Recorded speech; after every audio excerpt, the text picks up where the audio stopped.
Hello, good afternoon, good people from Junior High School CD1. Welcome to the afternoon session for English Proficiency Program, Teaching Grammar Communicatively in the Philippines, Day 1. In the name of our Asian Program Supervisor for English, Mr. Pablito D. Villalon, I am Ray Marvin H. Lambos from Vilar National High School and a member of the Technical Working Group for this webinar. Again, thank you for gracing our afternoon session. We hope everyone's fine. Now, our afternoon session will be starting shortly, but before that, we have first our attendance check. Next slide, please. Okay, attendance check. Perhaps you open your cameras first to check whether or not we are staring a blank screen. Please open your cameras, everyone.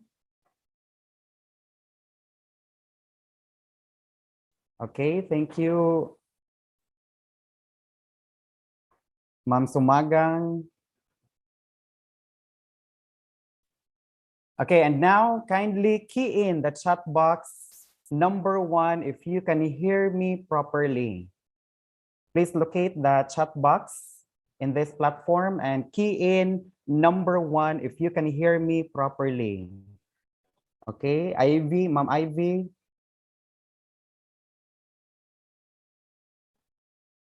Ma'am Shara Marie from Canlas High School, Ma'am Feby Grace.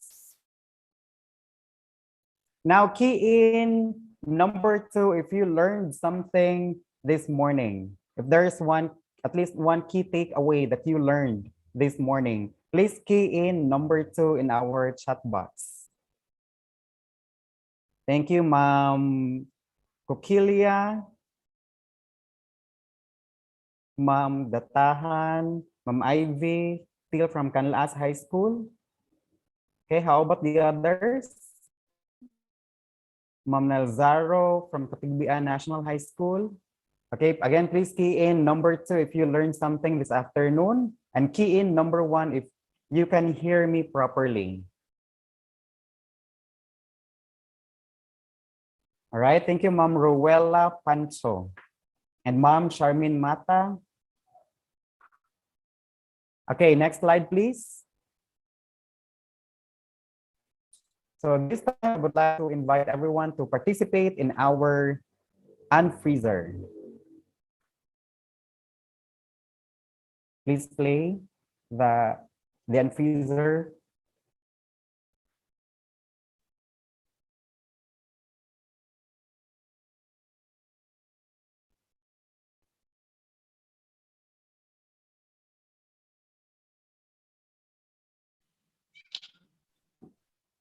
Start video daw dyan.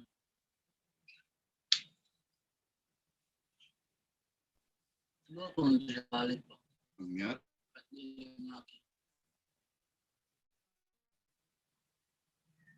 Ay, balik ka. Stop video man. Okay, now please key in number 3 if you can hear the audio of the video. 3 if you can hear, 4 if not. Okay, 4 si Marlo Arbasto. Ma'am Ivy Mondoyo, 4. Sila nakadungog sa video. Ma'am Nelsa also. Ma'am Rowella Pancho, Ma'am Apple.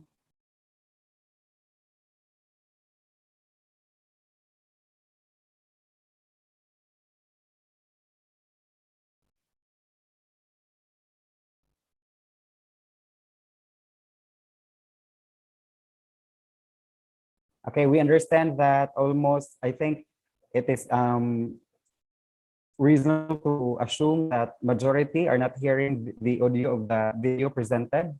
But anyway, it's okay. Just stretch your arms, everyone, while we are sitting, because take note, according to study, sitting is the new smoking. So stretch your arms, stretch your hands, your body, shake your body, everyone, please. Let us retire healthy and sane at 65. So please shake your body, everyone. And please turn on your cameras first. Okay, we want to see our participants. It's difficult to stare in screen. with only the initials of your names. We would highly appreciate if you open your cameras for us. Please turn on your cameras, everyone.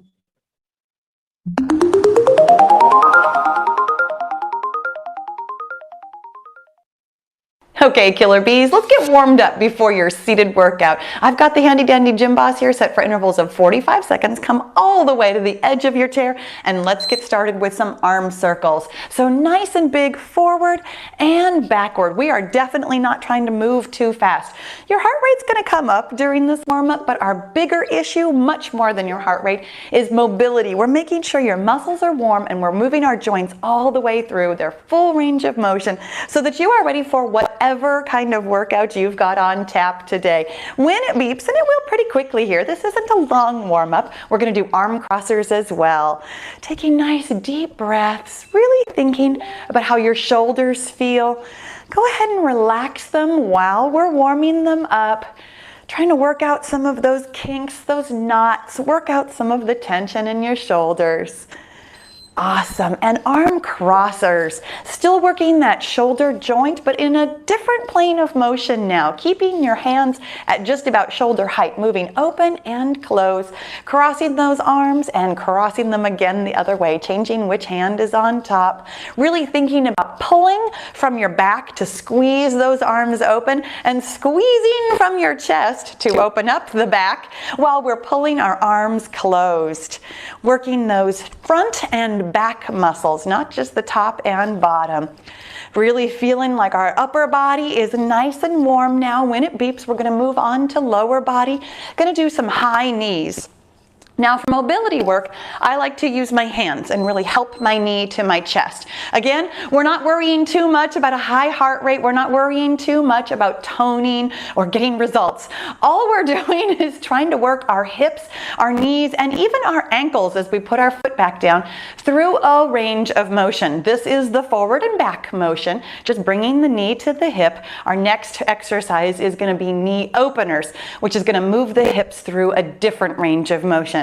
Thinking about, I know that this is a fitness trainer thing to say, but thinking about your planes of motion and really preparing yourself to move through all of them dynamically is the best way to warm up. It's not just about your heart rate, though that is part of the equation. A lot of it, here we go with knee openers, so open and close. Open and close. Much harder to open on one side than the other for me. Still kind of using my hands to help guide here, but really trying to use my abs a little bit too. That's actually going to be our next exercise, is to warm up those abs. But thinking about keeping your hip bones pointed forward, so you're really working your inner and outer thighs rather than swiveling on the chair. I know you could get a lot further open if you were to swivel your butt, but we're trying to stay seated while just working those inner and outer thighs, working the hip joint through the side plane of motion. When it beeps again, it'll be our last exercise, a little something I call welcome to my home. So hands straight out in front of you. We're going to twist your torso a little bit one way, and then back to center, and then twist your torso the other way, opening up that arm. Welcome to my home, as though you are greeting somebody at your front door. Welcome to my home. Awesome job. Welcome to my fitness home, Killer Bees. I'm so glad you're here today. So glad we're working out together, or at least warming up together. Depends on what other kind of workout you might have ahead of you. But I'm glad you're here with me, warming up and feeling good. Definitely got that heart rate up a little bit. Definitely got our muscles warmed, got a smile on our face, got ready for the day. Super, super proud of you, and that was it. Be sure to click that subscribe button and have a great workout. I'll see you in the next video.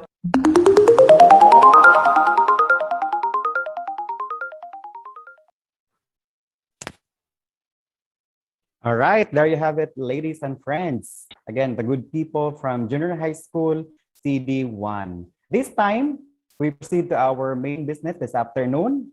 I hope that everyone is ready. By the way, if you are ready for the afternoon session, please key in number 5. Again, if you are ready for the afternoon session, please key in number 5. Ma'am Charmin Mata is ready. Also, Ma'am Marilu Arbasto, Ma'am Veronica, Ma'am Jeline, Ma'am Nelsa, Ruela, Pancho, They're ready for our afternoon session. Also, Ma'am Carla, Ma'am Apple, Ma'am Feby Grace, Ma'am Pellegrina Lumba, they're ready for our afternoon session. And without much further ado, allow me to introduce our speaker for this afternoon. Our speaker graduated BSed English at Blessed Trinity College, Talibon, Bohol in 2010. He graduated Master of Arts in Education, major in English at Holy Name University in 2014. He also graduated Doctor of Philosophy, major in Educational Management at Holy Name University in 2018. Teaching experiences, DepEd at San Jose National High School, Talibon 2 District, from 2013 to present. DepEd at San Niño High School, Talibon 1 District. He also became a teacher at Blessed Trinity College High School Department in 2010 and 2013. Ladies and friends, good people from Junior High School CD1, it is with great pride and honor that I give you our speaker for session 2. Let's give a virtual applause to Dr. Giselo Balucajes. Sir Giselo, the screen is yours.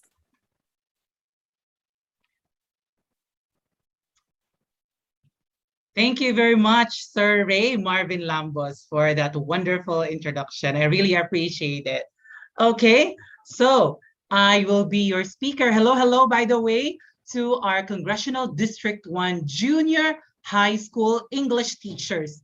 Once again, I am hoping that all of you are in the best of health and all of you are not that much scared with the pandemic that is around so that we can still concentrate on the activity that we have, although that would be quite impossible because it's very threatening around, but then still hold on strong with God.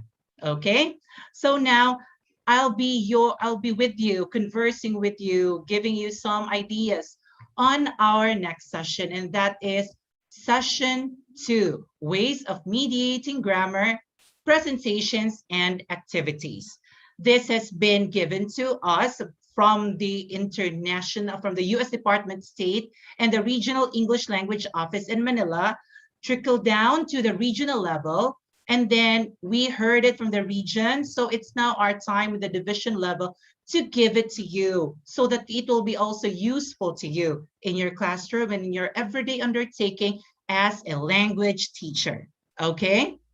Now, once again, this presentation has just been modified and adopted by me, Giselo Bicayes, PhD, a teacher too of San Jose National High School, Talibon 2 District. So I hope that we can enjoy our afternoon. Now, for the whole session, I want you to remember that if there is an icon in there, as you can see on the board or on the screen, chat box, it is time for you to give me an answer to a question or give me what you think about the question that I'm going to give. Now, please type questions in the Q&A box or the chat box for the question and answer session. Your questions will not be entertained up until I finish the whole session, okay? So we will be entertaining the question afterwards. But then you can type in your questions along the way, or you can just write it down and then ask it out at the end of the whole talk. Now, link for end of activity evaluation and attendance, as well as the output link, will be posted at the end of the webinar. So please be attentive of that. Now, for this webinar, for session 2, here are our objectives. We are all expecting you, our dear participants, to, number 1, explore how to mediate grammar presentations and activities. What do we mean by mediating? Now, is there a need for us to really mediate grammar presentations and activities? Aren't we doing that in our classroom every day, teaching students grammar? Discuss the importance of grammar in context. What do we mean by putting grammar in context? Have you used that technique or approach in your everyday classroom grammar instruction? Examine the role of teachers and students in grammar instruction as well.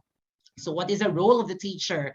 What should we be doing in mediating grammar presentations and activities in the communicative language teaching approach? What is a role? What are the roles of the students? Should they just be sitting there listening to us?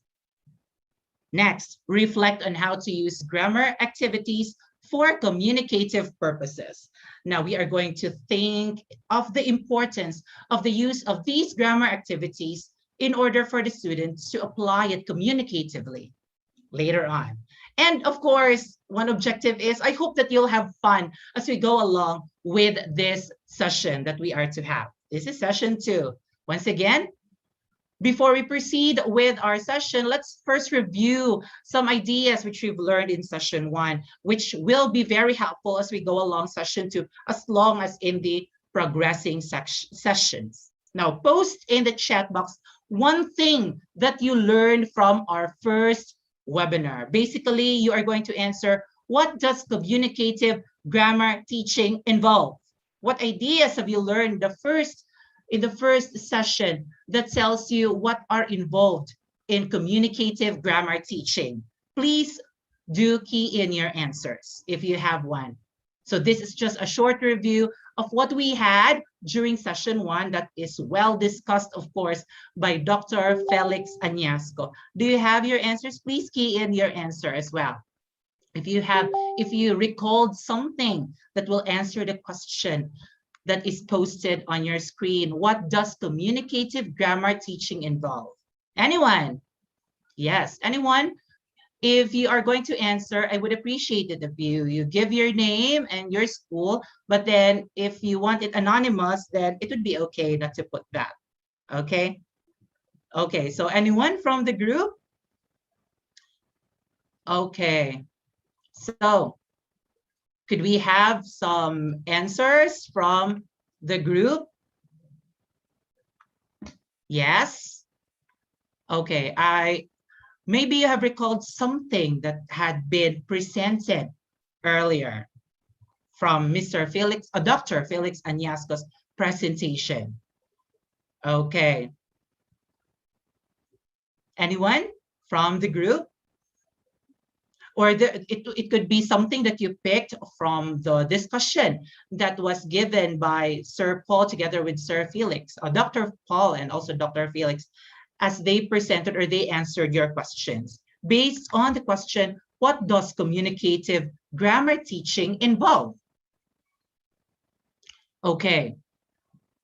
Okay, so I know that you have learned a lot of things during those discussions, but then I think we need to proceed with the next slides, okay? Will that be okay? I think that's okay with you. Okay, but I know that you have earned a lot based on the comments that you gave earlier. You learned a lot from session 1, but then let me recall, or let me give you some ideas about what had transpired earlier this morning, okay? Now, as a short review in session 1, we learned the difference between language acquisition and also language learning. By language acquisition, we mean the acquisition of language that is subconscious, and it's done or acquired through natural settings, through the natural environment of the learners. While on the other hand, language learning is something that is given through direct instruction. So it's a conscious process of learning a grammar rule or a listening skill. That's learning. Usually it transpires in a classroom setting. That's language learning. So you have already done that and mastered those ideas earlier in session 1. Session 2, next. Number 2, we also explored English as a second language research through the lens of our beliefs. You may have remembered that we also talked about Stephen Krashen's hypothesis or theories, one of which is the affective filter theory. I hope that you are always reminded of that.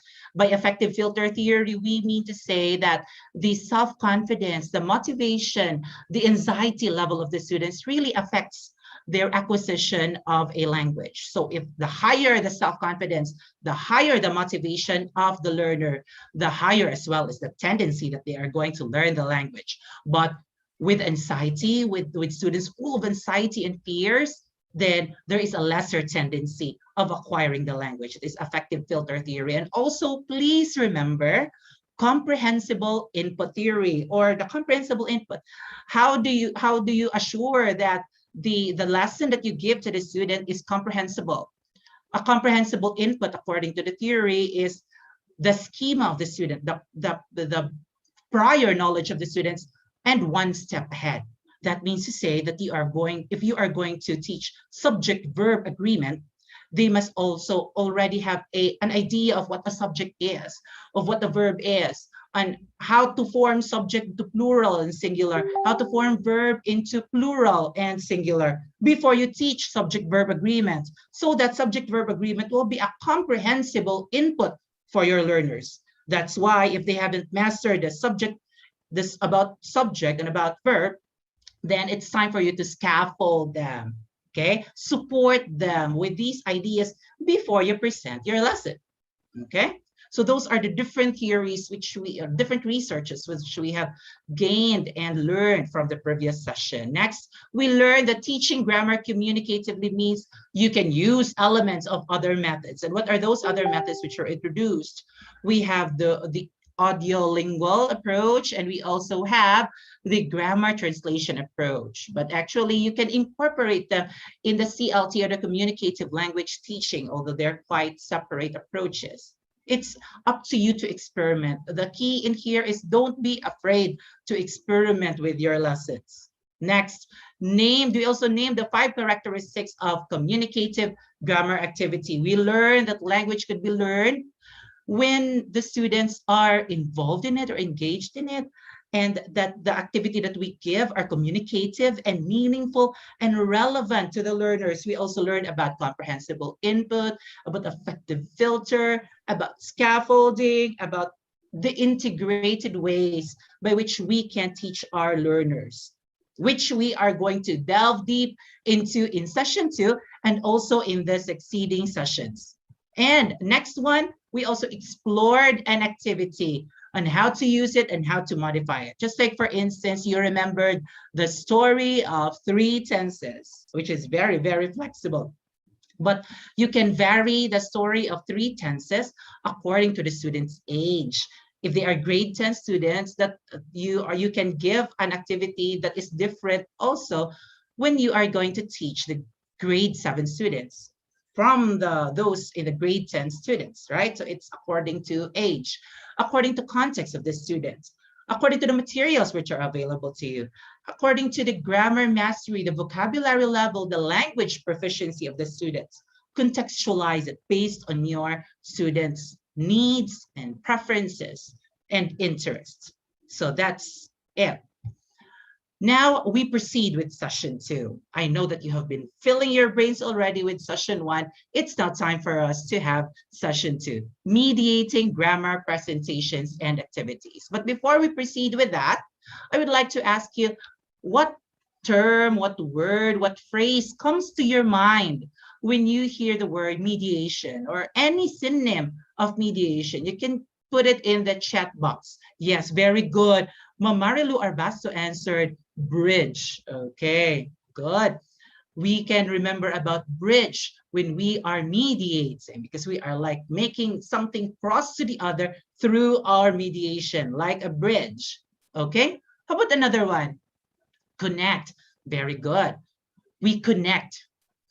Actually, thank you very much to those who answer the questions, because we are connecting something, we are serving as a bridge to something. What are these things? Check this picture that I'm going to show you. Okay, there. The grammar presentations and activities is our way of mediating, of serving as a bridge to make the students learn about grammar, or about the grammar points that we are teaching. There should be activities and presentations that we must do, or we must give to our learners, so that the students will be able to cross toward understanding grammar and how it is applicable in real life. We as teachers must also be a bridge between the students and the lessons. Through us, not just giving it directly to them, but through facilitation. That's the key word. Facilitate them in their learning. Now, how do we do that? There will be a lot of ideas which we will be coming across as we go along. Now, let's first have this true or false activity before we proceed with the succeeding slides. Now, true or false? Try to think of it. You can post in the chat box if you have your answers. Now, when beginning a grammar lesson, I always present the grammar rules first. Is that true for you? Please key in the chat box.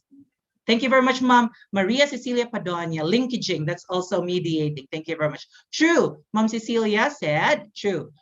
Mom Zinona said false. Okay. And the others would also have varying ideas. Mom Janice said false. There are a lot of teachers who answered false. But then we are going to learn later on. Next one. True or false? Once I have taught a grammar rule, I expect my students to understand it and know how to use it. Is it true for you or false? You expect directly the students to understand what you said. So some said false. Okay, false from Ma'am Irene, Ma'am Leah, Ma'am Marilu. False. They said false. Okay, we are going to check on that later on. Just remember your answers to these questions. That's number 2. And last one, number 3. My students enjoy learning grammar rules. My students enjoy learning grammar rules. Is that true for you or false? It's just based on your context, actually. So true. Ma'am Irene said true. Ma'am Jenny said true. Wow. All of them says true. In your context, your students really love learning about grammar. Very good. And that's a good thing. That's a good thing. That's not wrong. It's okay. Now, true. According to Ma'am Phoebe or Sir Phoebe, correct me if I'm wrong, true. It depends on how it is taught. Yes. Okay. So now let's proceed to the answer to these questions. Let's have number 1 first. Okay. When beginning a grammar lesson, I always present the grammar rules first. Some of you said true, some of you said false. But then, according to the communicative language approach, jumping directly to rules may seem abrupt and may not allow a sense of exploration and processing. Who among you here would say, good morning, class? Our lesson for today is about subject-verb agreement. Rule number 1, singular verb, singular subject takes singular verb. Plural subject takes plural verb. Okay, so who is guilty of that? Maybe sometimes, diba? Because the periodical test is upcoming, so we need to make the lessons fast. Then actually it will not be very helpful for the students because we are just like bumping their head on a wall. We are jumping directly to the rules. There is no exploration, no processing, very deductive. There is no activity that is given before we present the lesson. You just go directly with the lesson without any introduction or an introductory activity for you to engage the learners, to perk them up, to make them explore before you give the grammar point. Okay? We are going to explore more on that deeper later on. Next, once I have taught a grammar rule, I expect my students to understand it and know how to use it. Now, some of you said true, most of you, said false. I think all of you said false because actually learning grammar takes time and continuous practice. Sometimes we just go to the classroom, then talk about active and passive voice, teach it for 1 hour, or if it will not fit for 1 hour, you go over tomorrow, so that's 2 hours of teaching. And then there are not much practice that is done. You're just teaching them. Now, learning grammar actually takes time. It's not just what you get, you said it to them, then they are directly gonna be gaining it and internalizing it. It's not, because it takes time. They need practice in order for them to really internalize grammar rule. By internalizing grammar rule, that means to say the mastery of the grammar rule will come with time and will come with continuous practice. So don't be angry with your students when they don't know what the subject is. Maybe you were not able to emphasize what the subject is beforehand. So don't be angry with them. Consider them. What were their background? What were their context? Were they able to practice it? Okay. So next one. My students enjoy learning grammar rules. If yes, most of you said yes, then good, very good. You are a good teacher because your students really enjoy learning grammar rules. But sometimes when we talk about grammar rules, they get bored, right? When we just talk about this is how we transform direct speech to reported speech, always remember this and that, always remember the details. This is how we transform the verb, how we transform the subject, how we transform the structure. That's boring for them. So if at times they are bored, then explore approaches, most especially if you're handling students in the lower section. If it's a homogeneous class, your class in section will be very, very engaged with grammar rules. But then in lower section, usually at times they need to be given techniques and approaches which will engage them and make them interested with grammar. Okay, tips for that will be later on. Now, what are the issues in teaching language here in the Philippines and also in the whole world, maybe, for those learning English as a second language? Number one, students lack engagement and interest. We just teach them per se about grammar, about the grammar point, about nouns, about pronouns, about the conjugation of verbs, but then we are not much engaging them. We are not also tapping on their interest. What are they interested in? Because only when we know what they are interested in, will they be motivated to learn. According to the effective filter theory, the higher the motivation level, that they are really interested in what they are learning, the higher also is a tendency that they are going to learn. And involvement or engagement is also important. So that's one of the issues here in our classrooms. We fail to engage our learners, to tap on their interests. Number two, students' inability to communicate using the target language. There is no avenue for them to use the language in speaking or in writing, because usually we teach them a grammar lesson. For instance, the conjugate, the active and passive voice. After that one, we give them exercises of transforming active to passive voice. But then they were not able to use it in a real context. That means to say they were not able to speak it like you are giving them a chance to make a dialogue using active and passive voice of the verb in a real life scenario or a simulation, right? So, and sometimes also the inability of the students to communicate using the target language springs out from our culture. You may have noticed that when someone speaks in English in normal conversations, like when speaking with friends, when the students are speaking with their families, they are seen as arrogant. That means to say that they cannot belong to a group because they are always speaking in English. Okay, which is not a wrong thing, actually. That's a good practice for them because they are applying it in real life. But then they will feel that they won't belong to a group and their sense of belongingness will be lost. So that means to say they cannot practice the target language. Next, students' lack of grammar knowledge.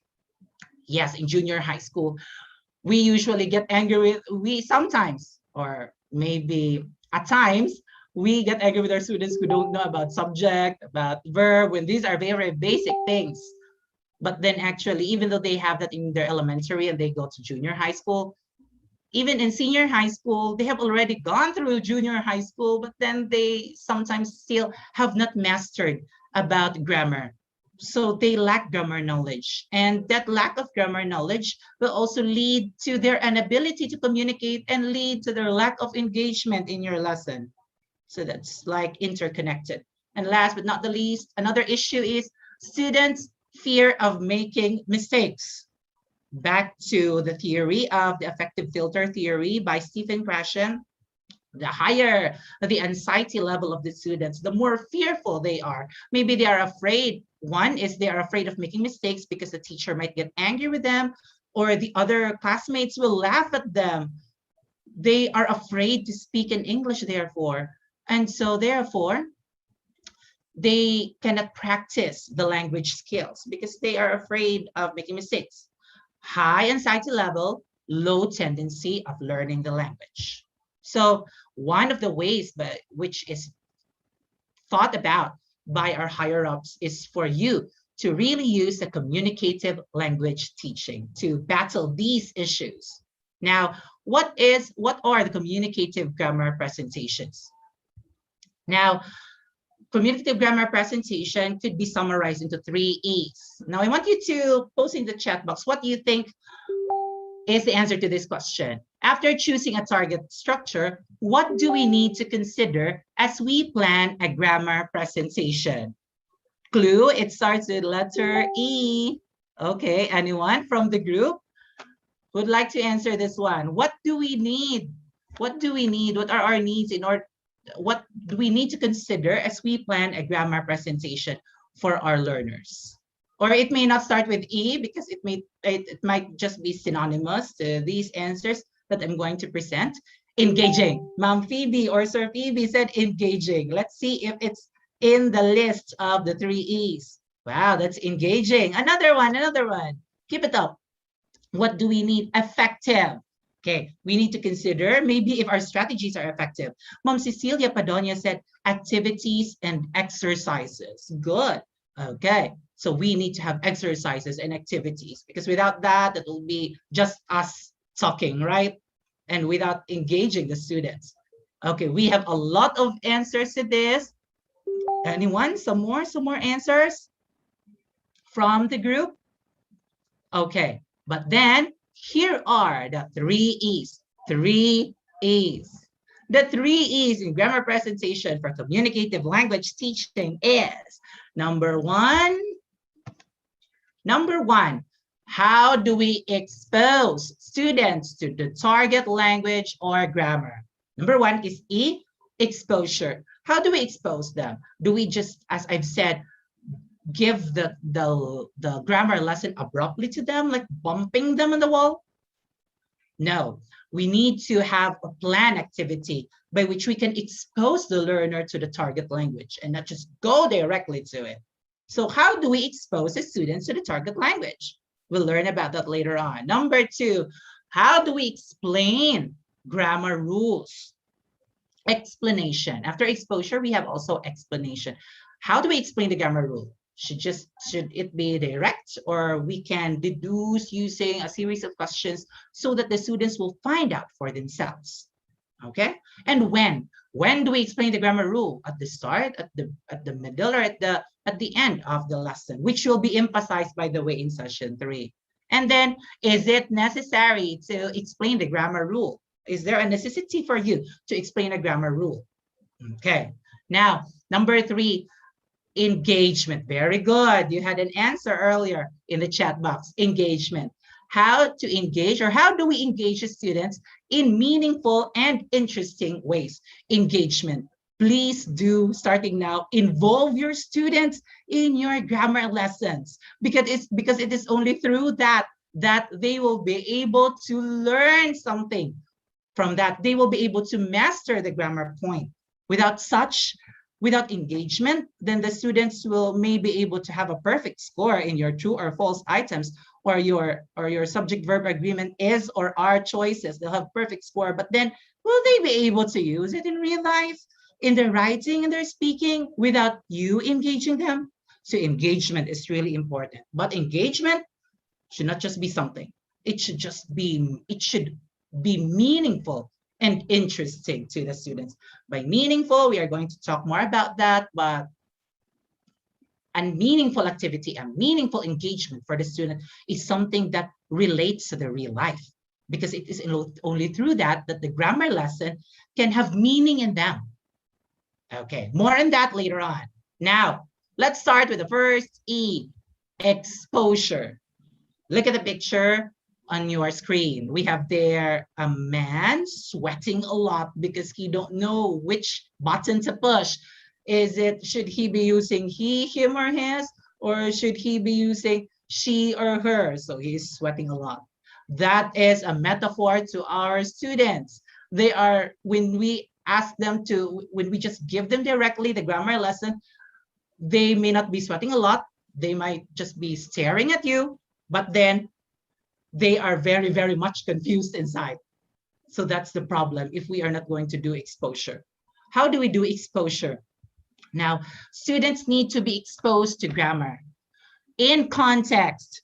What we mean by context, a context is the lived experiences of the students, something that they are, something also that is interesting to them at the present age. What are they interested in? Are they interested in Facebook? They're interested in chats. They're interested in videos and video making. And what are their experiences outside your classroom? They have their experiences with their family, experiences with their friends.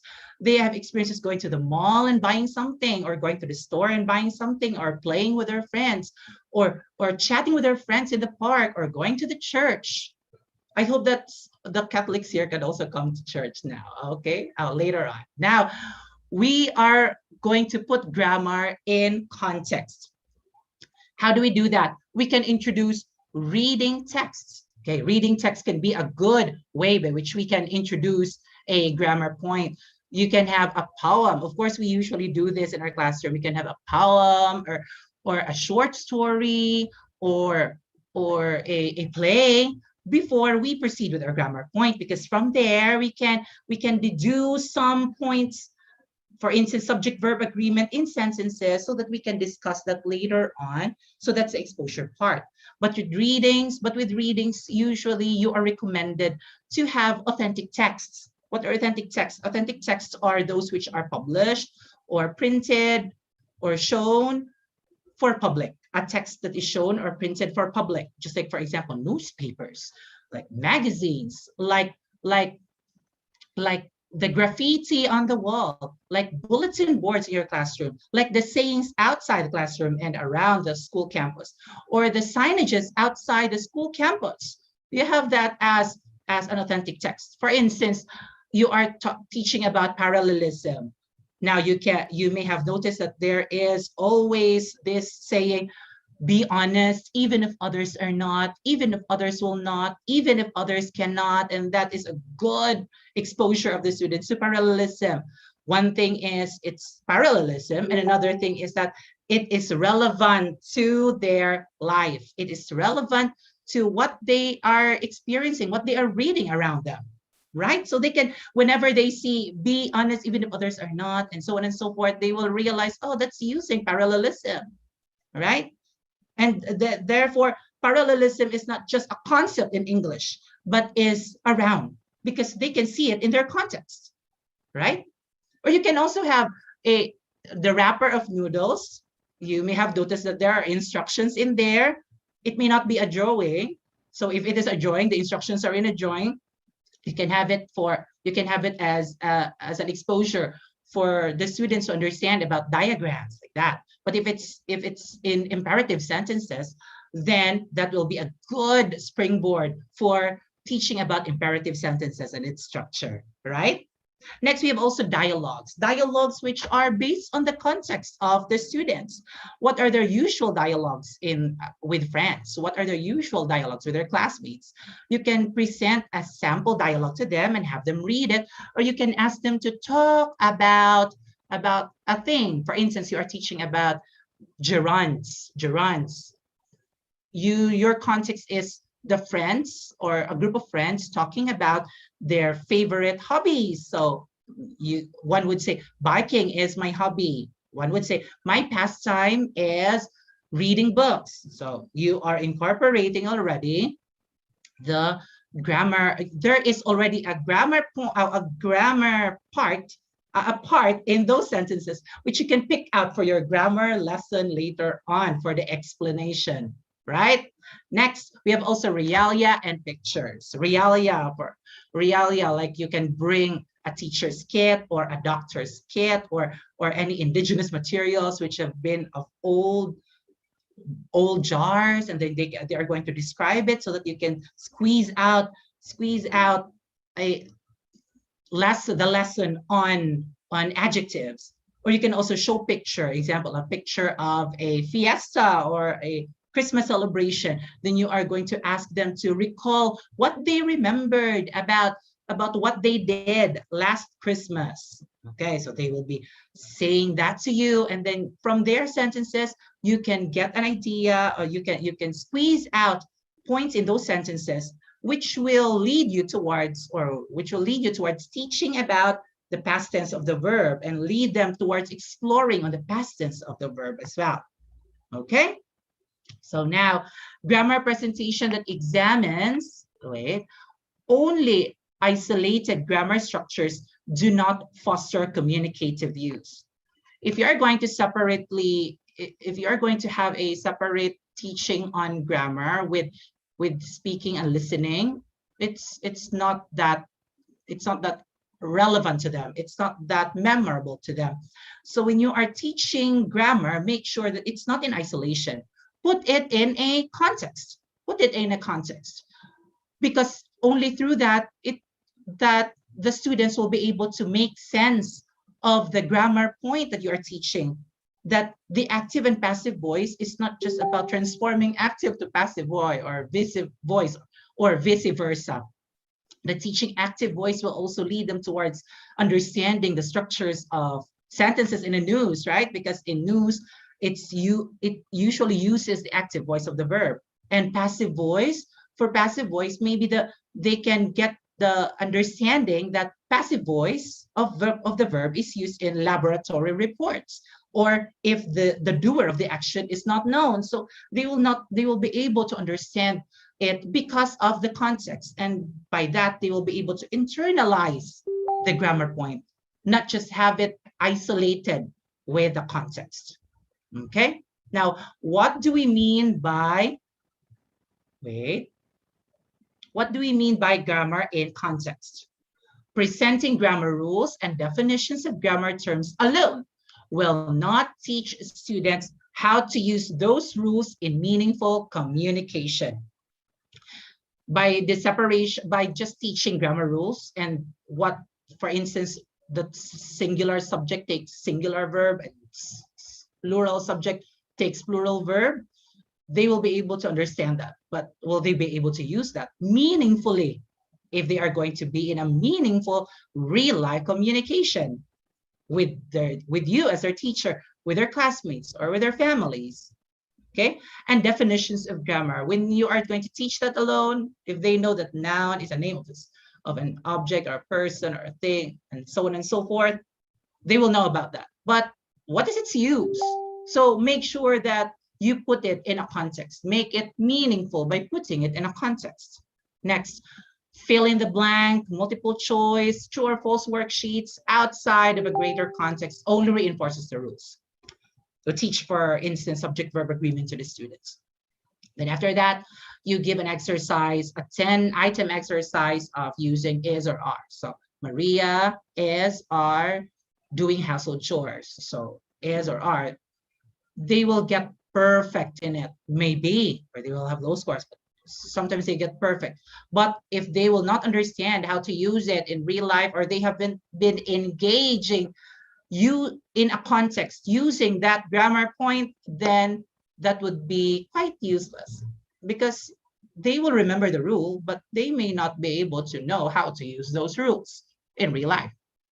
Okay, students need to see grammar as a way to construct meaning. Students must be able to know that grammar is an important thing if they want to communicate what they mean, what they feel, what they think, right? It is meaning making already. That grammar is not just a concept, but it's something that is applicable to real life, to a meaningful situation. We should aim for that to happen, actually. It's not just about learning the rules, but acquiring the way by which that grammar point is used. We should strive to do that with our students. by different techniques. We are teachers, right? So we are very, very creative and very, very flexible.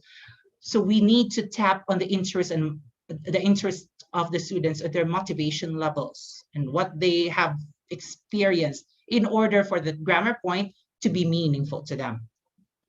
Next, we have there is a technique called the PPP, which is quite opposite with the communicative language teaching. The present, practice, produce. By present, practice, produce, it means to say, good morning, class. Our lesson for today is this grammar point. Then they practice with the exercises and maybe they write paragraph about it to produce an output.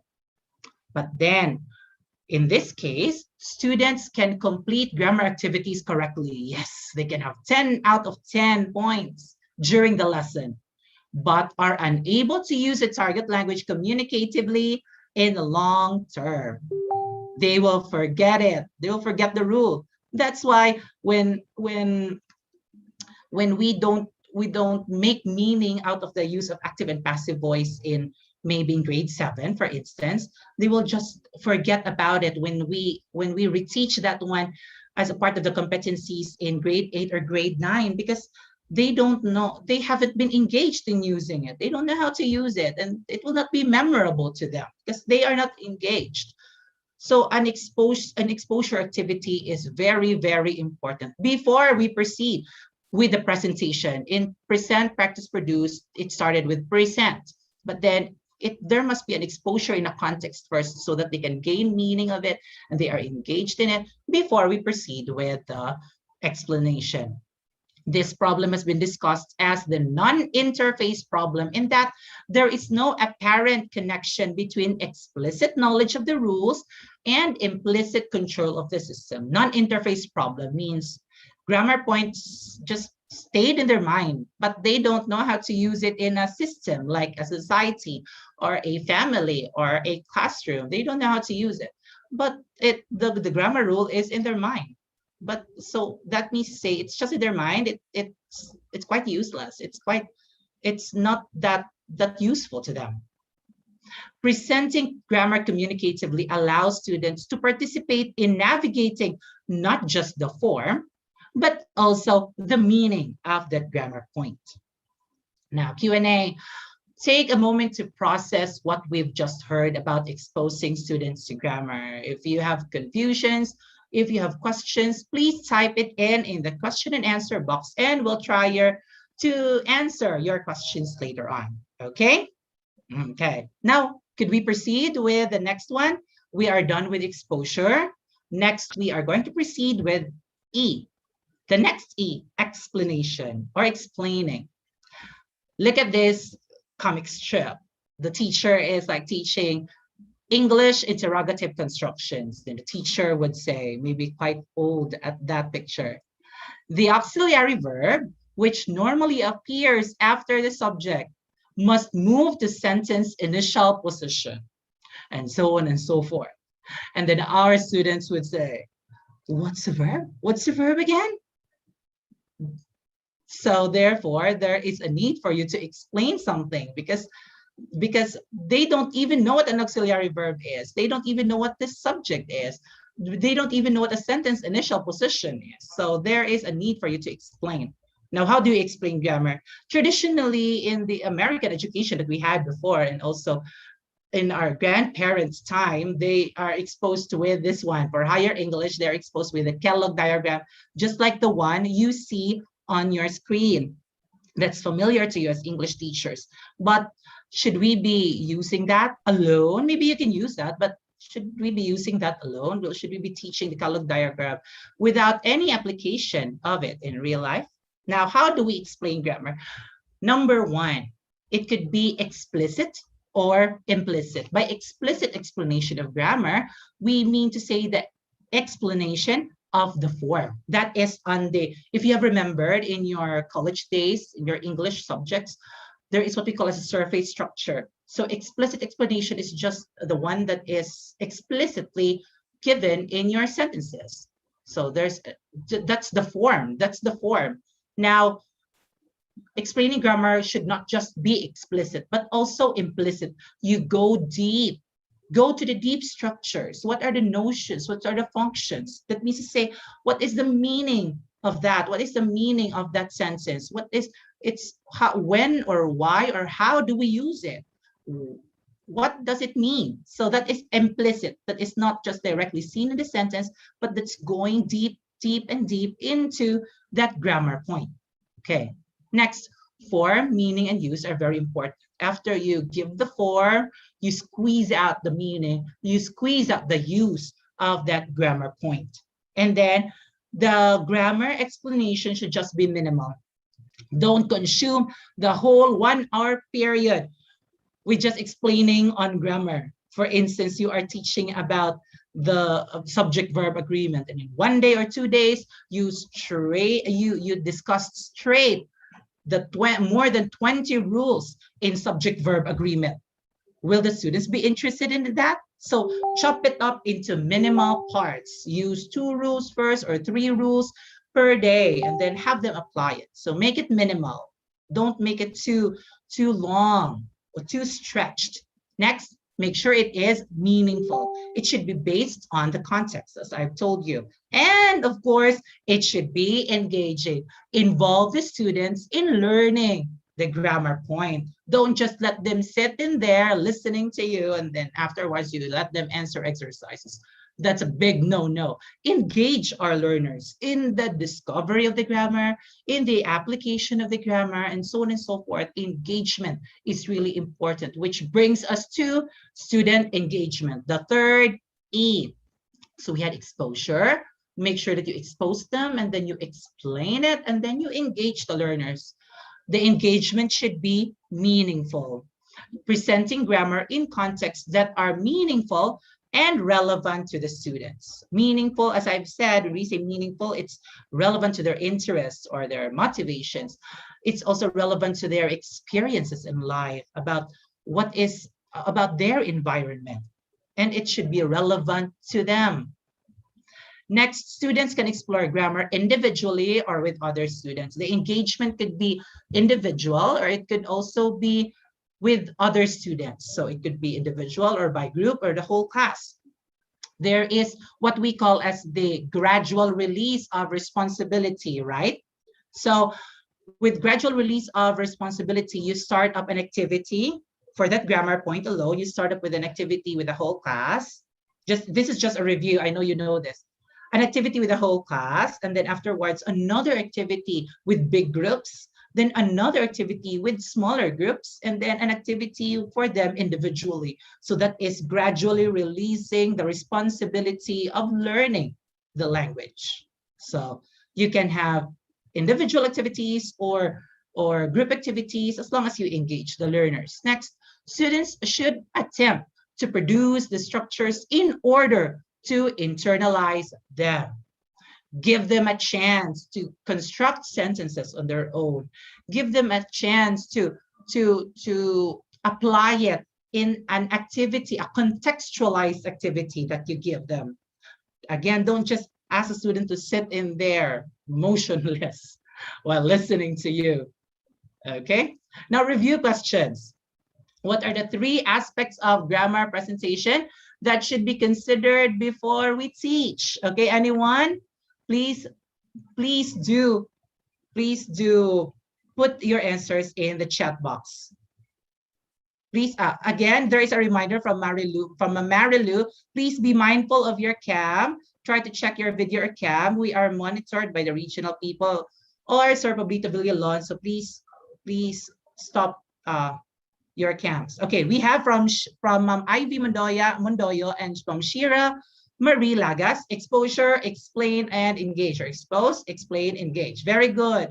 Ma'am or Sir Phoebe, yes, very good as well. Expose, explain, and engage. From Ma'am Jeline, Ma'am Nelsa, very good. You're really listening. Thank you very much for listening. So we have those answers. Very good. Now, we also have the next question. What do we mean by grammar in context? What do you mean by grammar in context? What does it mean? According to the previous discussion which we've had, what is the meaning of grammar, the phrase grammar in context? What does it mean? What is required when we say we put grammar in a context? Okay, the context should be, or what? Anyone? What does it mean when we say grammar in context? Let me give you a keyword, letter M.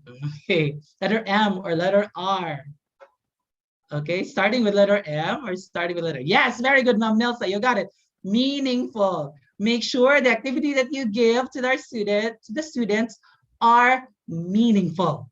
And R, very good, Ma'am Charmaine Mata, relevant. And Ma'am Phoebe or Sir Phoebe, relevant and realistic. Realistic also, that could also be a synonym for relevant because it's based on something that is transpiring in real life. Very good, meaningful and realistic. Thank you very much for your answers.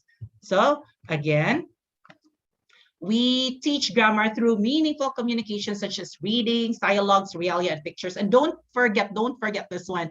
The text that you give to them in reading should be authentic text, something that is used in public, okay?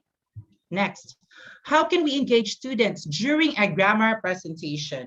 What are the ways by which we can engage the students in grammar presentations? Please answer in the chat box. How can we engage students when we are presenting grammar? There are two ways that are presented in there. There are two ways. In the previous slide, you remember? Okay, the gradual release of responsibility, remember? So how can we engage students during a grammar presentation?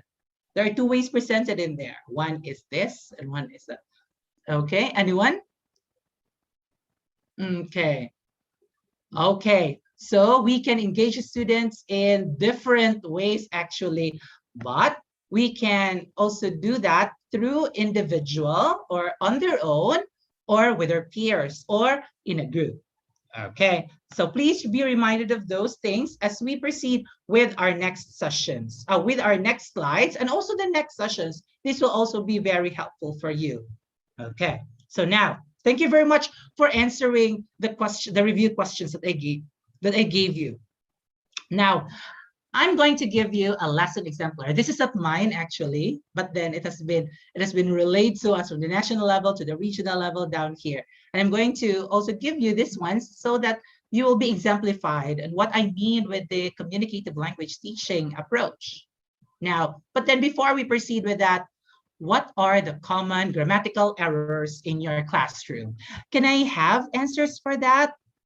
Can I have answers for that? Can I have answer for this question? What are the common grammatical errors that you've noticed with your students in your classroom? At what grammar point, what grammar lesson are they very weak at because they cannot use that in conversing?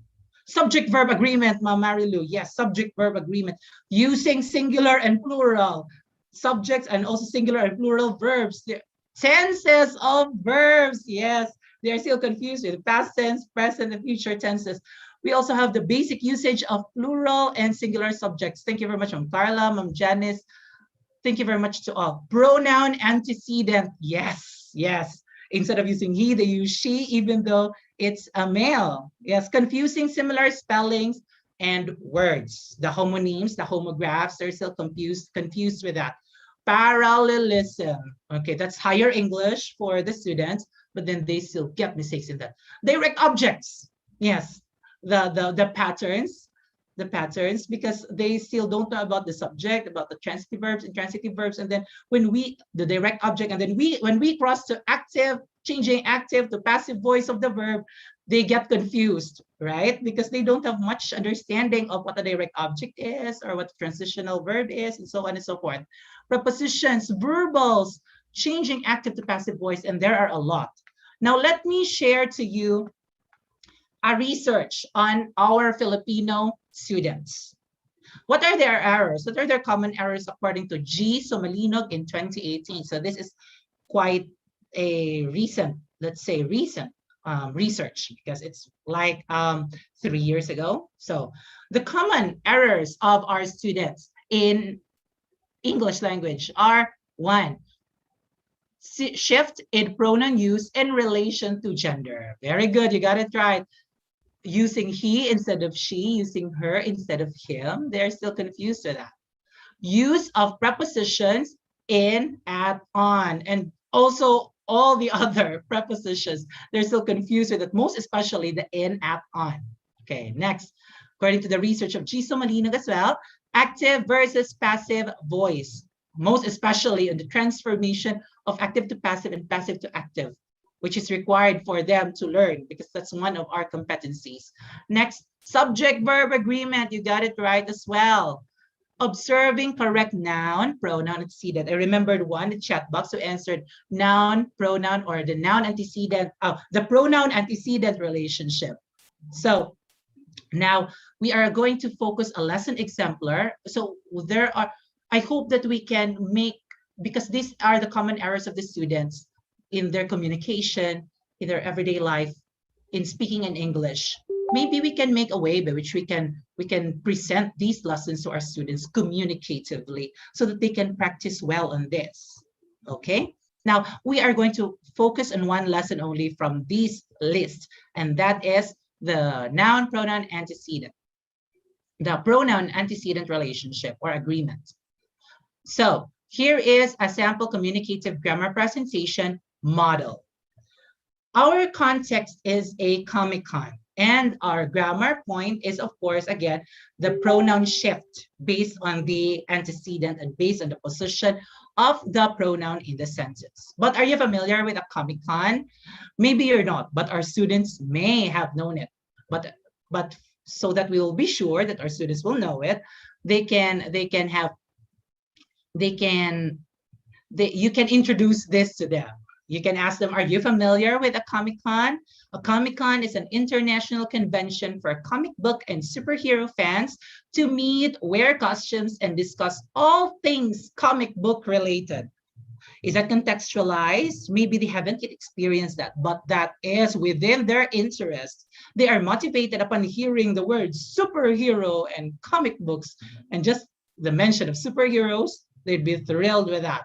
So now you are going to show this picture to them. What have you noticed with the picture? They might say that there are three people in the foreground. We have one wearing orange, the lady wearing blue, and a man holding the lady wearing brown.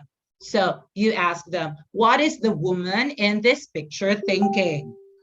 With her looking at the man in orange while her hand is holding the man in brown.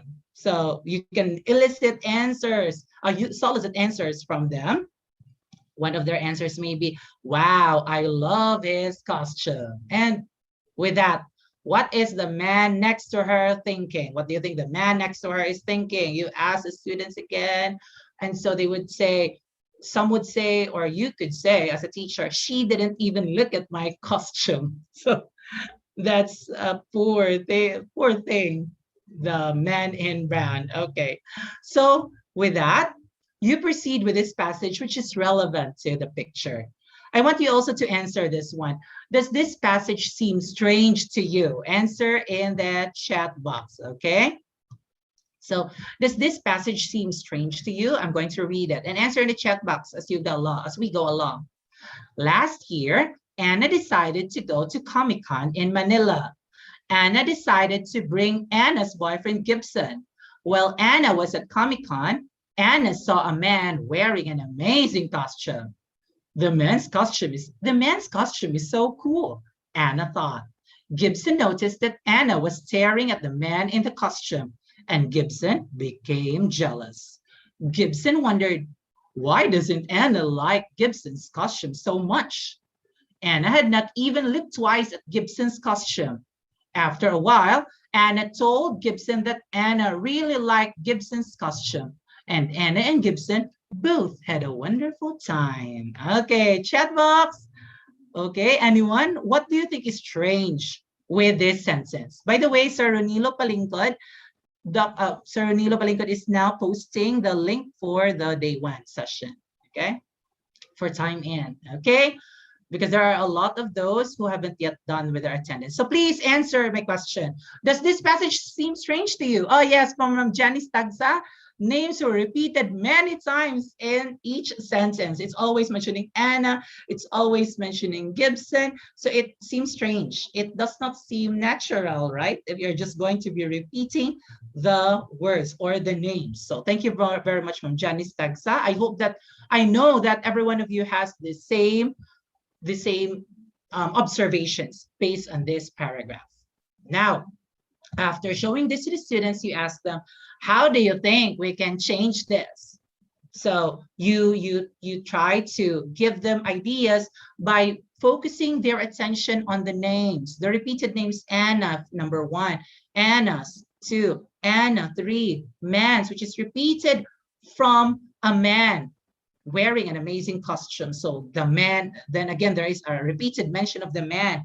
And then Gibson, how do you ask the students, you generate from the students answers on how we can improve this or how we can change this. Okay, you can have random answers for that. They try to explore, as I've said, this is the exposition, the exposure part, wherein they are allowed to explore things, allowed to explore it in that context. But then you can have a quick review for an explicit explanation to review about pronoun and antecedent. For instance, you can discuss about this sentence, hedgehogs, why can't they just share the hedge? You tell the students that they is a pronoun, and then it refers to antecedent or represents the antecedent, which is hedgehog. So they is just a replacement or a representation of the word hedgehog so that it will not be repeated. Landing to this sentence. The sentence has colors already and there are changes done. For instance, last year, let me read it to you. Last year, Anna decided to go to Comic-Con in Manila. She decided to bring her boyfriend Gibson. While she was at the Comic-Con, she saw a man wearing an amazing costume. His costume is so cool, she thought. Gibson noticed that she was staring at the man in the costume and he became jealous. Gibson wondered, why doesn't she like my costume so much? She had not even looked twice at his costume. After a while, Anna told Gibson that she really loved his costume and they both had a wonderful time. So you ask the students, what from the discussion that I gave you about pronouns and antecedents, what do you think is the antecedent of the pronouns in red? She, her, she, all of those. And they would answer, of course, Anna. And that is guided learning actually, because you use color for that. Next, his and his. How about the two his in green? It refers to, they would answer, a man. Okay. Then he and his, what does it refer to? Or what do these pronouns refer to? It refers to, of course, Gibson. Gibson being the antecedent of the pronouns he and his. Okay, so you've established that already. Now you pick sentences from the text that you gave for language analysis. So you picked, she decided to bring her boyfriend. She didn't even look at my costume. His costume is so cool. Why doesn't she like my costume so much? She did not look twice at his costume. He became jealous. Then you ask processing questions in order for you to be very explicit and then go to explicit understanding. What pronouns are being used in these sentences? So they would answer she, her, then his, or his and he. Then you ask them, do they take different forms? So you are engaging the students, right? You are not just going to tell the answers directly, but engage them in the explanation part. Do they take different forms? They would say, yes, she transformed into her, even though they are just still for females. In one sentence, she decided to bring her boyfriend. So they would notice that.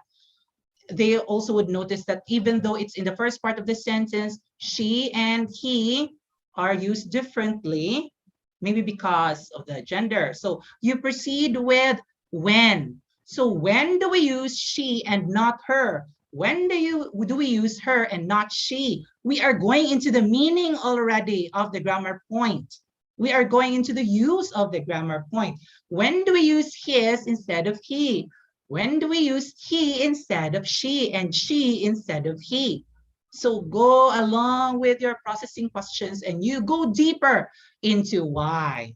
Why should these pronouns transform depending on position in the sentence and depending on the gender or the one referred to? Why does this change from those answers, from the answers of the students?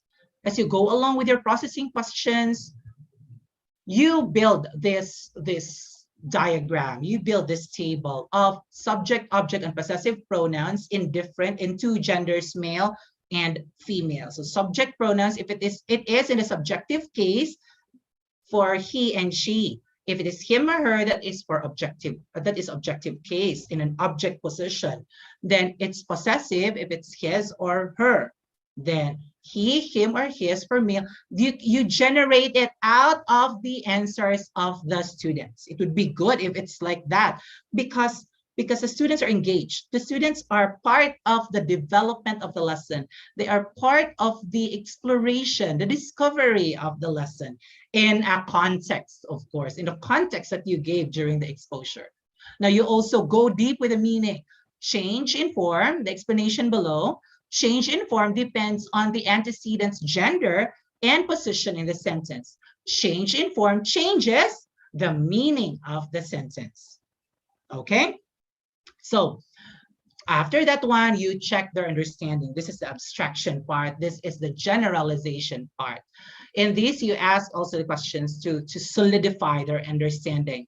Number one, what pronouns were used in the passage? Then they answer he, she, he, her, him, his. What forms do they take? And they would say subject, object, possessive cases, and also feminine and masculine. When do these forms change? So that is the meaning making already. When do these forms change? Depends on antecedents, gender, and position in the sentence. And why? Why do these forms change? To identify who is being referred to and to fit with its position in the sentence. So that is solidifying it already. Question. In the chat box, please answer this one. In the model presentation, did we focus more on the rule of the grammar structure or on the meaning created by the structure in context? What is emphasized, the rule or the meaning? What is given emphasis? The meaning created. Thank you very much, Ma'am Phoebe or Sir Phoebe. The meaning that is created. Meaning making, that's important in doing or in teaching our students grammar. Meaning making, according to Ma'am Ruela Pancho. Thank you very much. Meaning making. I hope with that you are able to understand how to put meaning in your grammar teaching. All right? More later on as we proceed. Thank you very much for answering my question. Now, here is the grammar steps, the grammar presentation steps that were done during those so that we can recap on the steps. Number one, the step one that the lesson exemplar did is introducing the context in order to expose the students to the target language. You use the picture of people joining a Comic-Con, okay? And then you gave a paragraph that would speak about that context. Okay, next, step two. And then it should be based on context. The exposure is again based on context. Engaging the students in the language analysis. You don't give directly the language point to the students. You involve them in the analysis. As you may have remembered, you picked sentences from the paragraph, and then that is a basis of your analysis, okay? With the questioning that you did. Next, step three, helping the student to detect the meaning of the target structure. In the language analysis, you don't just go with the form. You go down to the meaning on when it is used and why there is a need for you to change pronouns in the sentences or in the paragraph, right? So that is step number three. Go to the meaning, go deep to the meaning. Step four, explaining, explicit focus on forms. So from those analysis questions that you gave, you go down to the form, you go you go with the form and then go down with the meaning, and then you explain it by putting in the table, explicitly presenting the table, or you can have that table formed through the analysis that you did with your learners. That is very inductive, right? And with inductive approach, you cannot go wrong with that, because there is, you can always ask the students to engage in the analysis. Let the answer come from them. Okay. Next, step 5, check understanding, or the generalization, the questioning. Repeat the question so that they can solidify it in their mind. So that those are the steps in the grammar presentation which we've had. Now, is it important for you to use grammar activities? That is a presentation of grammar. Then, so that's like basically, if it is 4A's activity, the analysis and the abstraction. And then after that one, you have applications, right?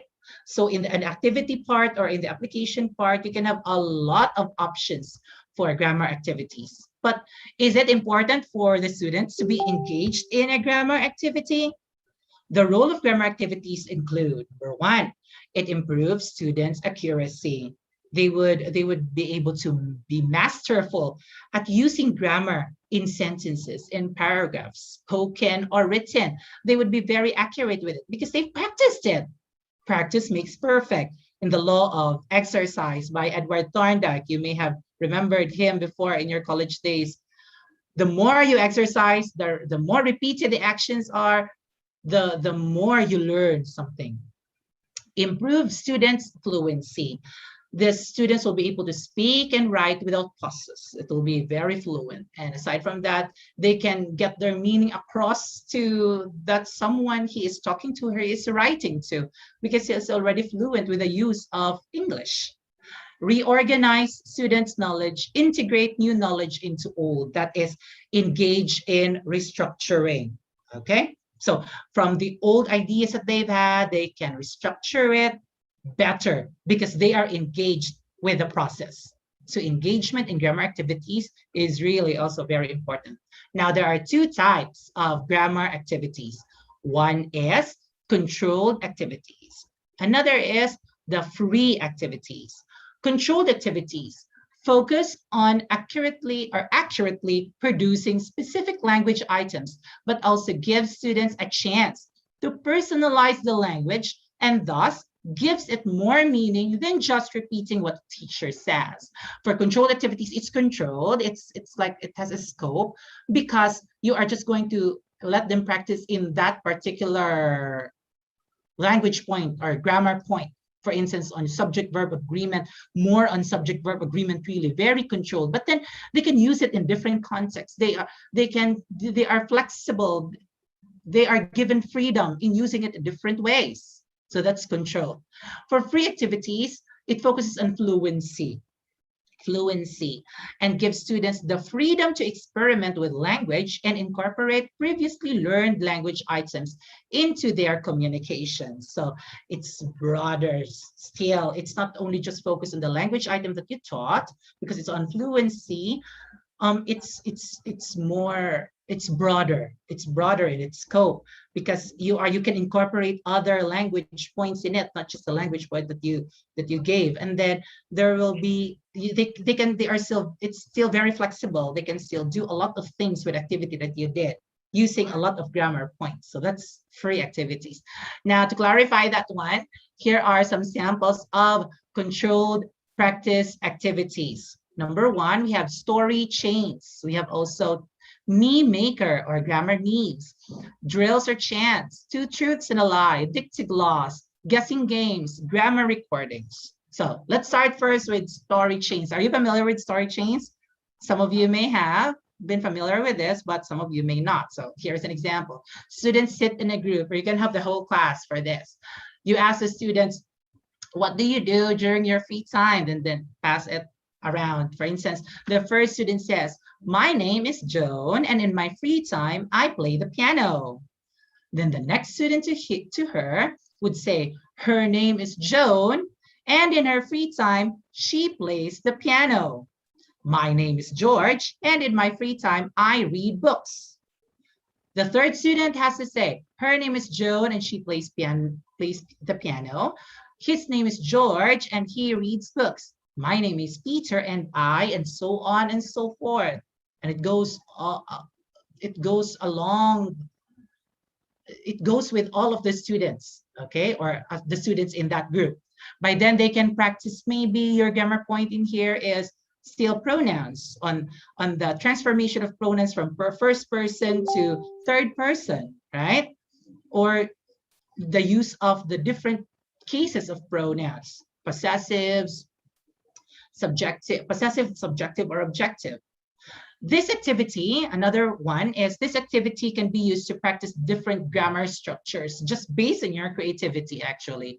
For example, the first student could say, my name is Peter and I have never traveled by plane. And that is a practice on, of course, the present perfect tense of the verb, like have never traveled, and then they pass it and pass it and pass it. Okay. Here is grammar memes. Your students are very, very good at memes, and they understand what a meme is already. It's like a picture or video given with a caption that could be very memorable for them, that will help them remember, or it would be something funny. So that's a meme. For instance, this one, maybe their idol is Ryan Gosling from movies like The Notebook or La La Land. Do you remember those movies? That's the main actor. Then they would write a meme, hey girl, intransitive verbs don't take direct objects. Maybe they would feel that Ryan Gosling is speaking to them, or their favorite K-pop star would be speaking to them. Now, another one, this is quite funny. Teacher, can you tell me two pronouns? Teacher. The teacher would say, can you tell me two pronouns? Then me, or I would say, who? Me. Teacher would say, correct, very good. Okay. So that's funny because even though without knowing, the student was, that one in the picture was able to give two pronouns, who and me. Okay, so that's a grammar meme. The student may make those. They are really very creative with those. Now, two truths and a lie. This is another controlled practice activity. Tell the students to write down 3 sentences about themselves. 2 of the sentences are true and 1 is a lie. Each of the sentences should contain the target grammar structure. Example, I have or haven't done this. So that is a practice on the present perfect tense of the verb. I'd like to or I wouldn't like to. So that is on negatives, or maybe still on maybe on the use of models. So it's just based on the creativity of the teacher. One student reads his or her or his sentences aloud. The others try to guess which statements are true and which is a lie. Still, they were able to practice that one in the activity that you give. Guessing games. The students have to find out what a mystery object is or who a mystery person is by asking 20 yes or no questions. Young learners can be asked to work on their own and prepare a description of an animal, of an object, of a person. Other students have to ask questions using the target language. So they could practice on their on their construction of yes or no questions when they say, does it have wings? Can it fly? In order to guess what animal the person is describing. So that is a guessing game. It's like charade, but for charade, there are no words given, just actions. But for guessing games, you are giving descriptions. You're asking for descriptions, and then that person who is asking you to guess something will just answer yes or no for your questions. Next, quizzes. The students have to write general knowledge questions about history. For instance, when did World War II begin? That is a practice on the past simple tense. Or geography. What is the name of the longest river in the world or in our country? That is to practice superlatives. So they will be using past simple tenses, and they will be using also superlatives, not knowing it actually, because they were just engaged in the activities and they had fun with it. After they have prepared the questions, the students are divided into 2 teams and ask each other the prepared questions. Okay, so that's for quizzes, for practice. Another practice activities for controlled practice is dictogloss. The teacher reads a short text written to illustrate a particular language item once or twice at a normal speed. Students listen carefully and then they will try to understand what they hear, and then they are going to list down or write down some keywords from it. After listening, they work individually or in pairs and try to reconstruct the text that they've heard as accurately as possible. Finally, students compare their text with the original and they would see the differences and similarities. This could be a good practice for maybe subject-verb agreement, right? Because they are going to paraphrase or just try to reconstruct what the teacher said in their paper, and they must make sure that the subject agrees with the verb. Okay, next is grammar recordings. That the teacher would say, I will give you one target topic each week to practice grammar we are studying. The goal is for you to speak naturally for 1 full minute while using our grammar targets. If you run out of things to say, add more details, examples, or description. Just keep talking. That's the rule. Do not write a script and read it. So it's just based on their fluency actually and how they speak extemporaneously. I mean impromptu. I want you to practice speaking, not reading. Step 1, make your first recording in that day. Say as much as you can about the topic for 1 minute. Try to use the grammar target we are focusing on that week. For instance, subject-verb agreement, okay? So they are going to be using subject-verb agreement in their sentences, but basically we cannot do away with subject-verb agreement when we construct sentences. But maybe you can have a rule number, a specific rule numbers to delimit your scope. Step 2, listen and count. Listen to your first recording. Count how many of the grammar targets you used. Write this number down. Okay, so they will be listing the recording for the 1 minute recording that they've had. Step 3, make your second recording.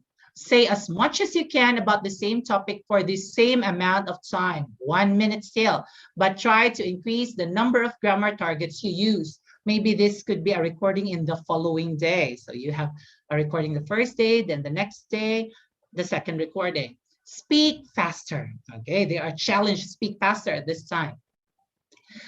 Listen and write. So they are going to listen again to the second recording and then write down the grammar target that is used. Step 5, correct and count. Look at your list of grammar targets. If you find mistakes in your list, use a different color pen to correct your mistakes. Write how many grammar targets you said in your second recording. This paper is due every week in class, or you can just have that for a month. Okay, it's just up to you actually.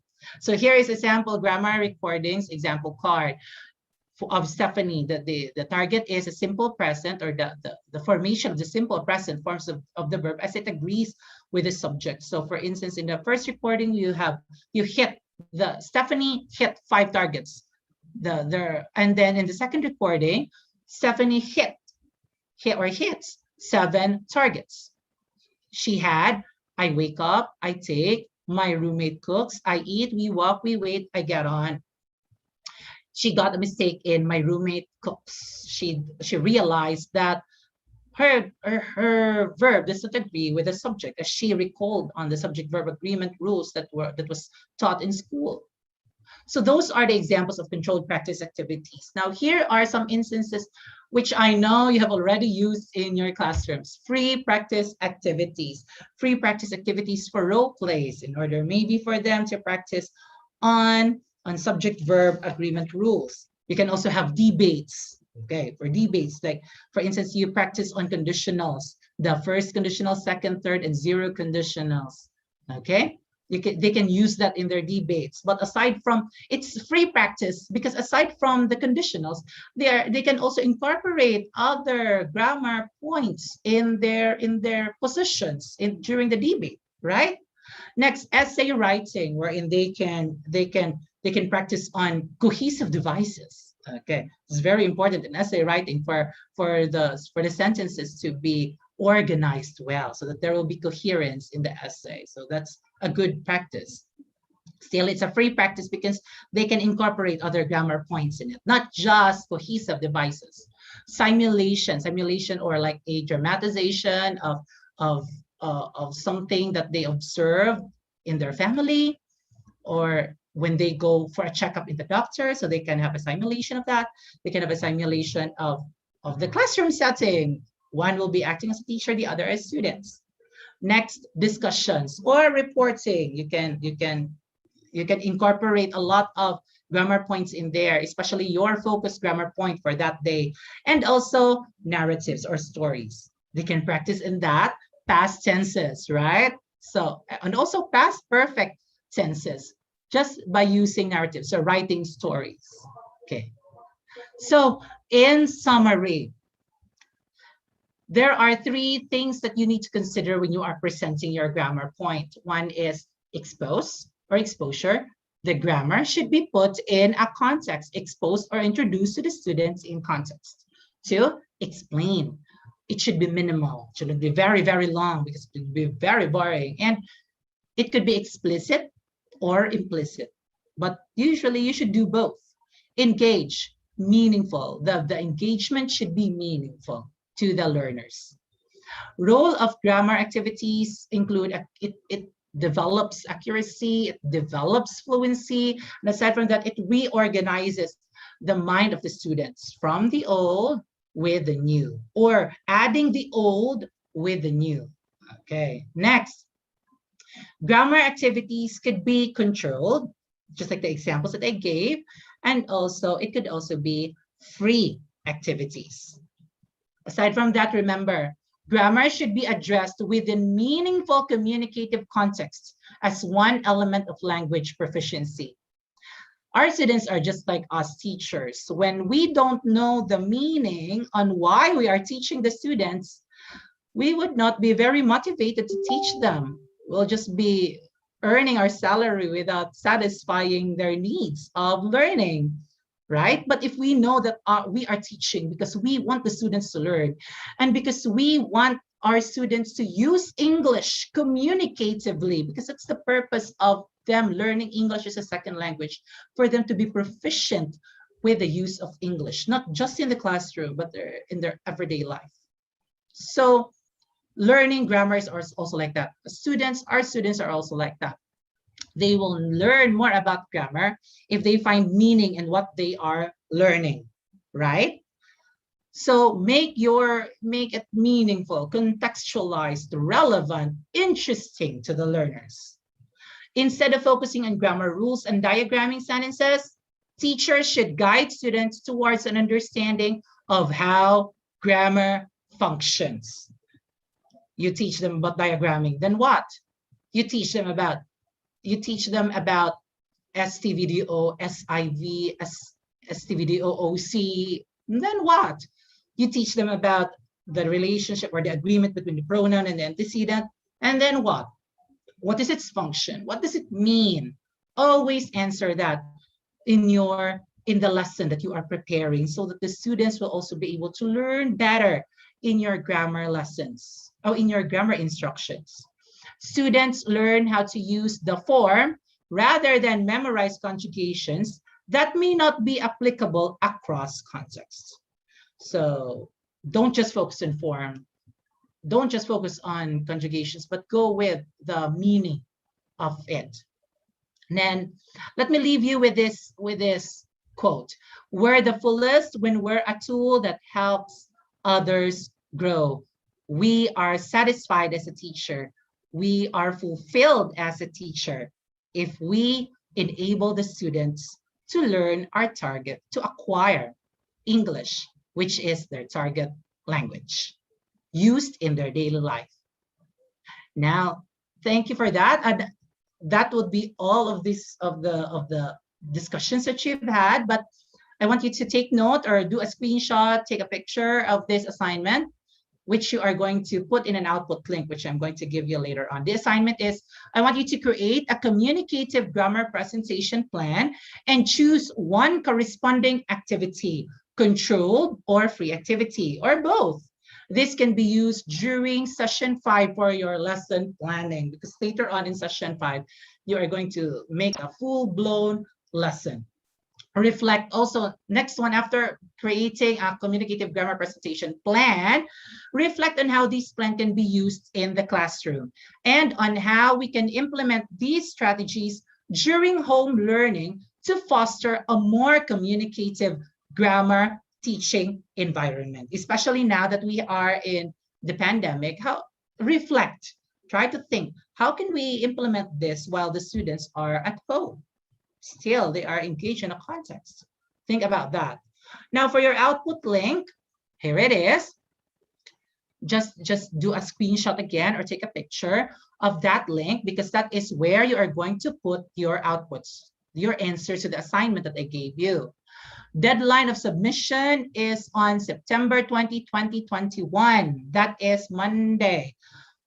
Please make your outputs original. Avoid plagiarism. Try to do it on your own so that you will also be able to learn. Remember, with engagement in an activity, that is the only way by which you can, that is one effective way by which we can learn. Upload your output in the folder that is labeled with the name of your school. Okay, when you click in that output link, the one which will appear on the screen are folders of the schools, each of the schools in CD1, junior high schools in CD1. All you have to do is to click on that folder, and then that is where you are going, the folder of your school, and then that is where you are going to put your output. In uploading your outputs, name your file S2 underscore, or session, the session number that is S2 underscore, your family name, and then first name initial. So for instance, your name is Ramon de la Cruz. You are going to write de la Cruz R without spaces. Okay, that is for the file name of your output. So for your evaluation link, here is the evaluation link for our session 2. Please take a screenshot or take a picture of it. Okay. So here are some references, by the way, if you want to explore some more about the ideas which are presented in here. The US Embassy has been very generous enough to put references, and this is also anti-plagiarism, right? Okay, so references are put in there so that you can have further readings. Okay, so that's it. Thank you very much. I hope that with that session, with those ideas that I've trickled down to you from the higher ups, you're able to gain something, and not just gain it, not just put it in mind, but apply it in real life, apply it in the classroom setting or in the modular instruction that we have today. So with that, thank you very much for listening, and God bless us all.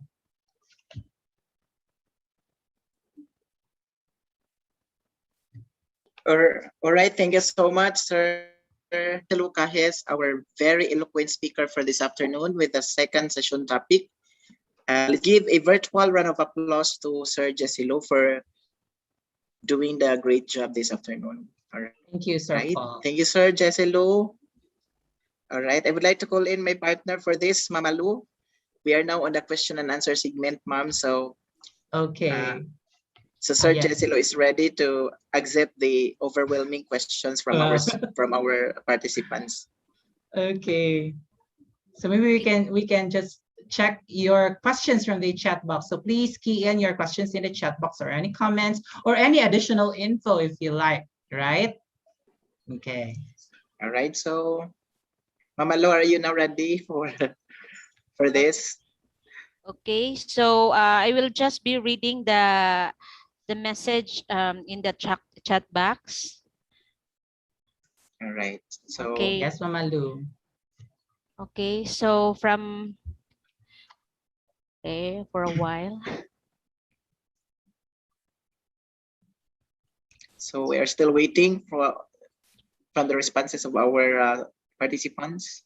So far this time, we don't have yet, Ma'am. Yes, they just say thank you for Sir Giselo. And from Ma'am Ruela Pancho, thank you, sir, and God bless. Yes, you're very welcome, everyone. Thank you, Sir Giselo. From Ma'am Pellegrina Lumba.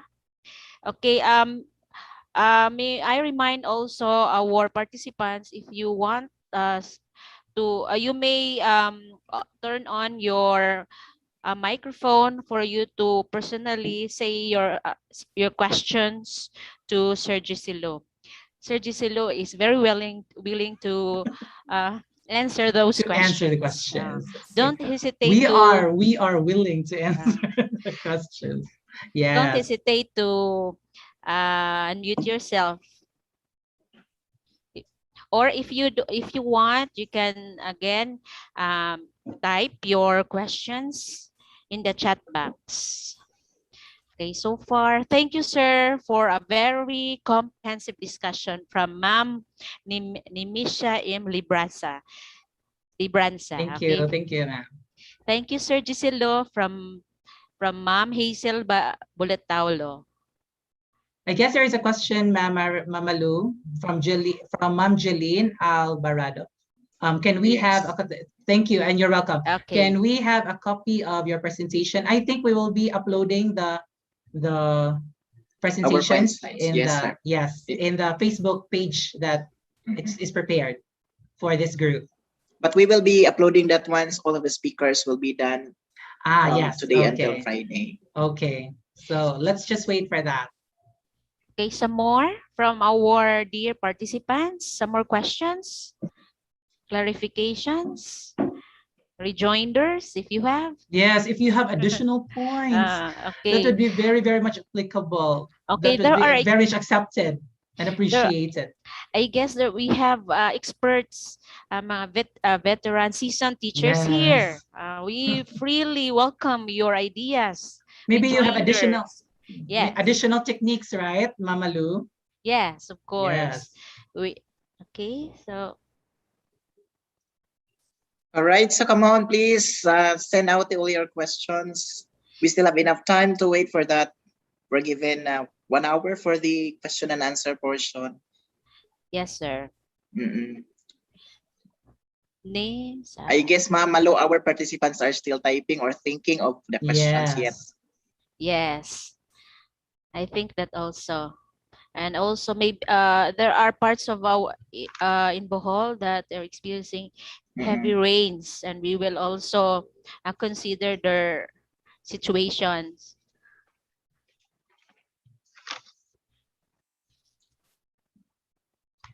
All right, so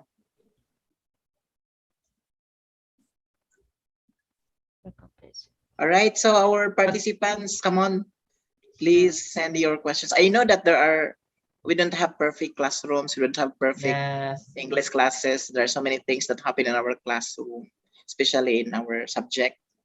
So please do not hesitate to drop your questions here, because Sir Gisro is now kicking and waiting for your questions. By the way, make sure there is an output making so that you can also try to plan out how to make a communicative language teaching approach applied in your classroom setup. And I hope that you will really be doing it by yourselves.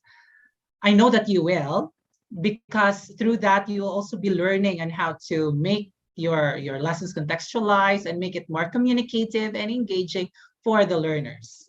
Okay, and please, I hope that you are also able to screenshot the link for the output and also the evaluation. Yes, please do screenshot on that.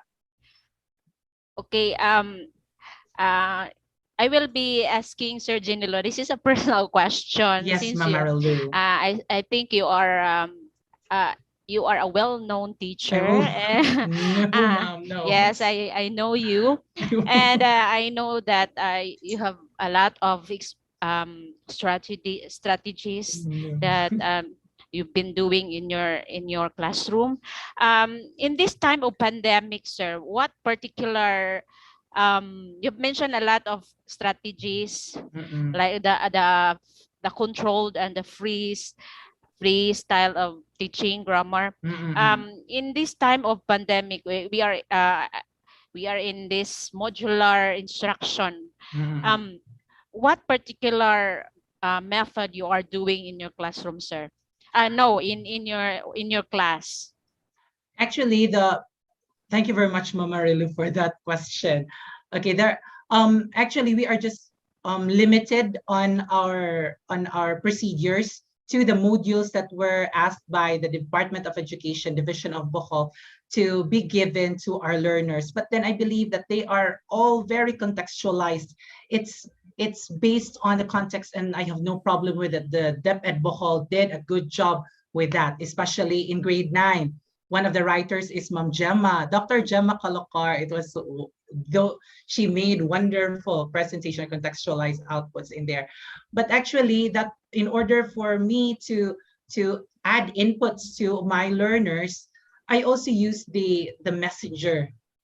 I also give them additional instructions in the form of videos. I send short videos to them in the messenger, very short videos or audio recordings to them, and then also give them some exercises in there which they can also answer using the messenger. So that's, and I am always thinking that I can do a contextualized sentences based on COVID-19 pandemic, because that's a trend today. That's the sentence that I give them, or the paragraphs that I give them to evaluate or to answer, are really based on the pandemic that they are experiencing.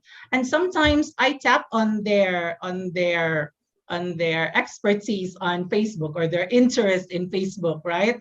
Or their interest in posting something on social media. So in order for them to practice on a sentence or a grammar point, such as, for instance, teaching active and passive voices of verb, I would be asking them to post a sentence on Facebook that is using the active voice of the verb or passive voice of the verb. That could also be possible. Tapping on their context, tapping on what happens in the environment, tapping on their interest. So that's it, Wow. Mama Lu. Yes, That's ma'am. Any that's very additions? amazing. That was Yes. very amazing, sir. Yes, So, yes, ma'am. uh, how about from our participants? Could you share?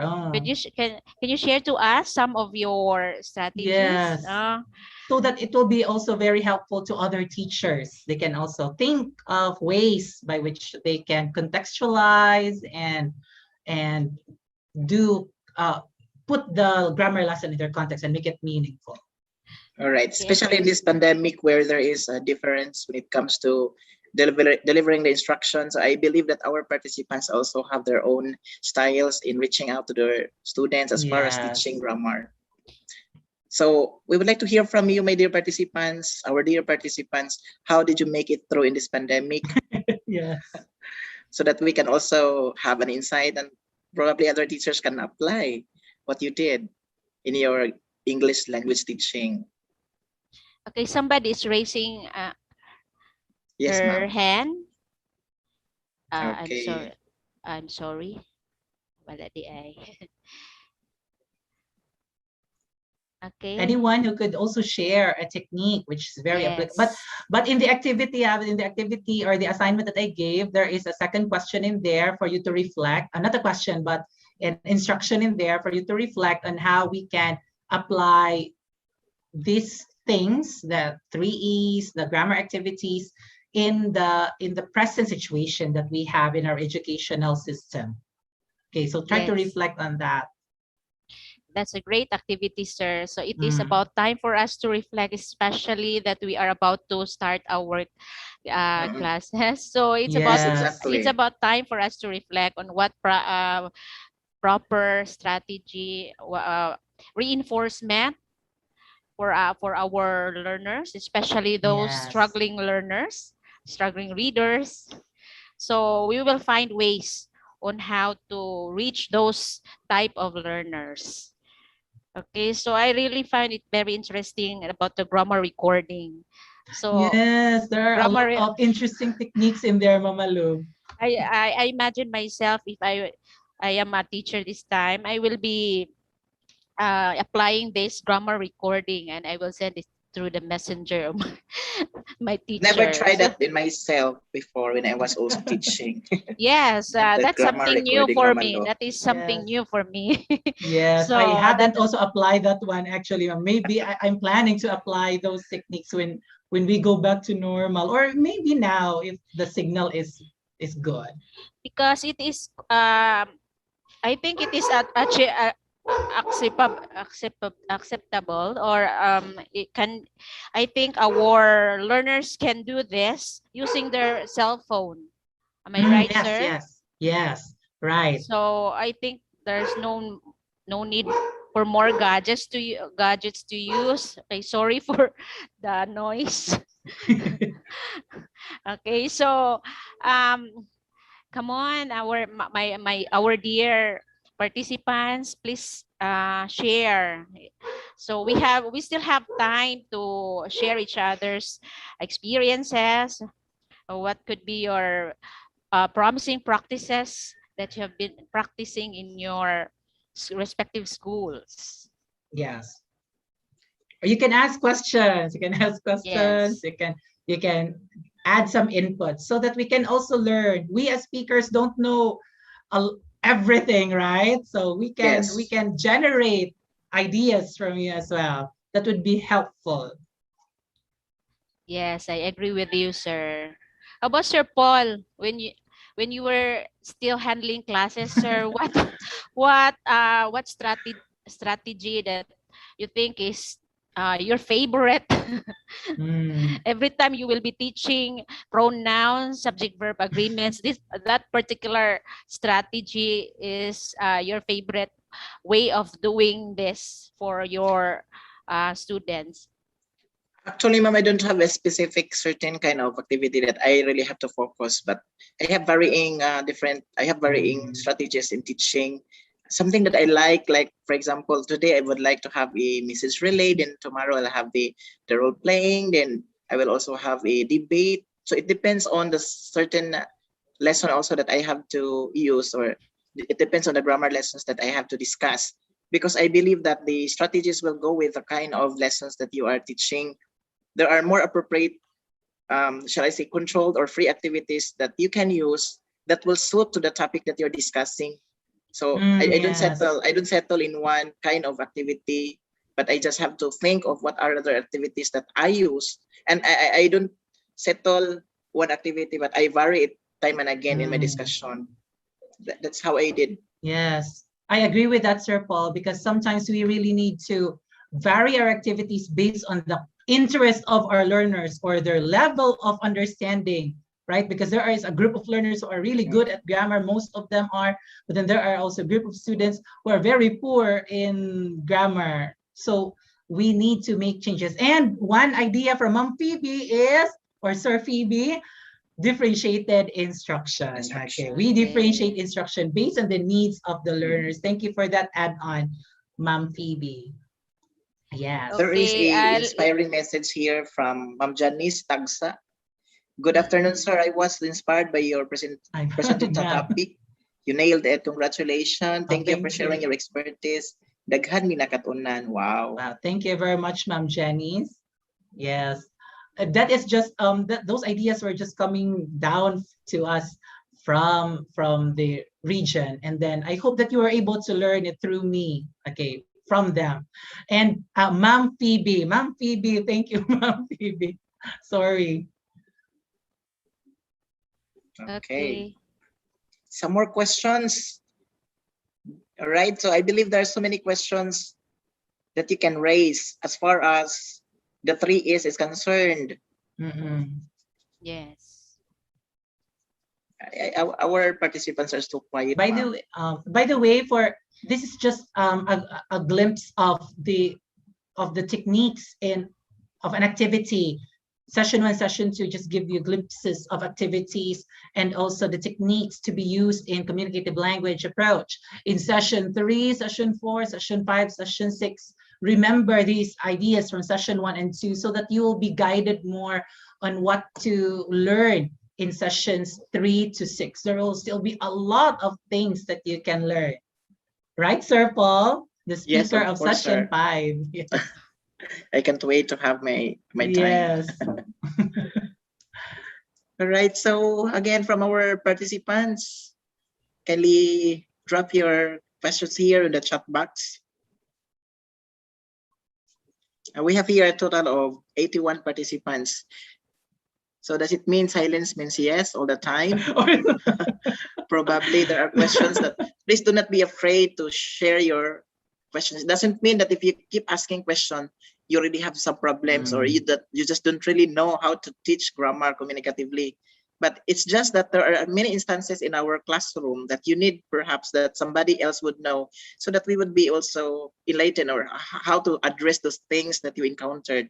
Or if there are positive things that happen to your discussion, it's good to share it to the other teachers so that they could also apply that. All right? Yes. So please do ask question, or you can again add ideas for that matter. Okay. Like techniques, we're asking you of techniques. What techniques do you do during this time of the pandemic in order for you to make the students learn English grammar communicatively? How do you do that? Please share. Okay. Also, I think a lot of teachers can share a lot if how do they perform, what activities they give in their performance task. Yes, yes, ma'am. So maybe you have creative ideas in there on performance tasks. Yes, ma'am.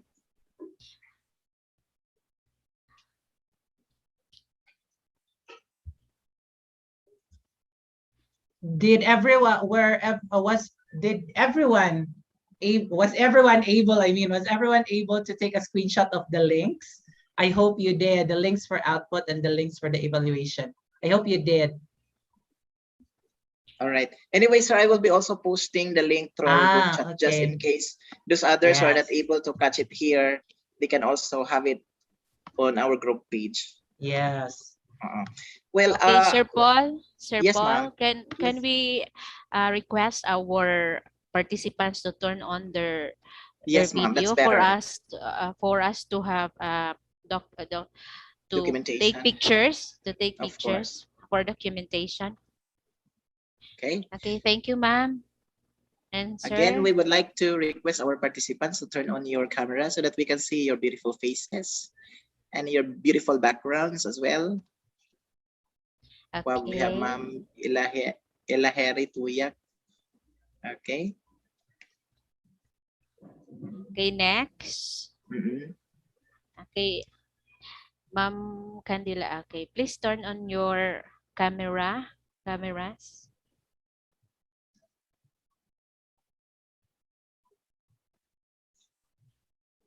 All right, so I think our participants are quite shy. Wow, we have already a question in here. Yes. From Ma'am Phoebe. Yes. I'll read it. Is there a particular template or format in creating the communicative grammar presentation? Please post the slide about it, sir. Okay. The lesson exemplar that I gave you earlier is just an example of how we can apply communicative language teaching in our classroom. But then the idea is be creative. You are the master of, you create the activities for your learners. As long as in communicative language teaching, you must remember that you expose the students in a context, expose the students to the grammar point in a context, and aside from that, explain it whether it is explicit or going down towards implicit. And of course, you engage the learners in the communicative activity that you plan for them. But if you're asking me for a template or a format, we usually use the inductive method, right? In order for you to go deep with the teaching, with your teaching of grammar. So you have the activity, the analysis, the abstraction, and then the application before you have the evaluation. In the activity that we had, the lesson exemplar that I gave you earlier, we have there an activity wherein we expose the students to the context and Comic-Cons, right? And then after that one, we proceeded with analysis. You pick up some sentences in there, and then you process it with questioning. The art of questioning is really very important for you to learn in analyzing, in making the students analyze. And then after that one, you do abstraction. From their answers, you generalize it. You generalize the lesson in grammar. And after that one, you can add an application activity from all of those grammar activities that I gave you. It could be control or it could be free activities. So there are a lot of ways. But then again, it's up to you to incorporate these things. Okay, thank you. The 5A, yes, I'll follow the 5A's po. Yes, okay. If you include assessment, so that is the 5A's. Okay, so I think that would be it. Any add-on, Malu and Sir Peter? All right. So yes, in addition to what Sir Jesselo said, you're referring to the lesson plan, I guess. Yeah. The lesson plan that will be part of session 5 that will be discussed on Friday morning. Yes. Oh. So that's actually the sample there, the format there. That's where I am going to discuss everyone the format of the lesson plan. But I guess this time, in line with that session 2, and that is part of the assignment of Sir Jesselo, is you are going to create your own creation. You're going to come up with your own grammar presentations based on the kind of lesson that you'd like to plan. Yes. So in the activity, in the assignment, think of a grammar point first.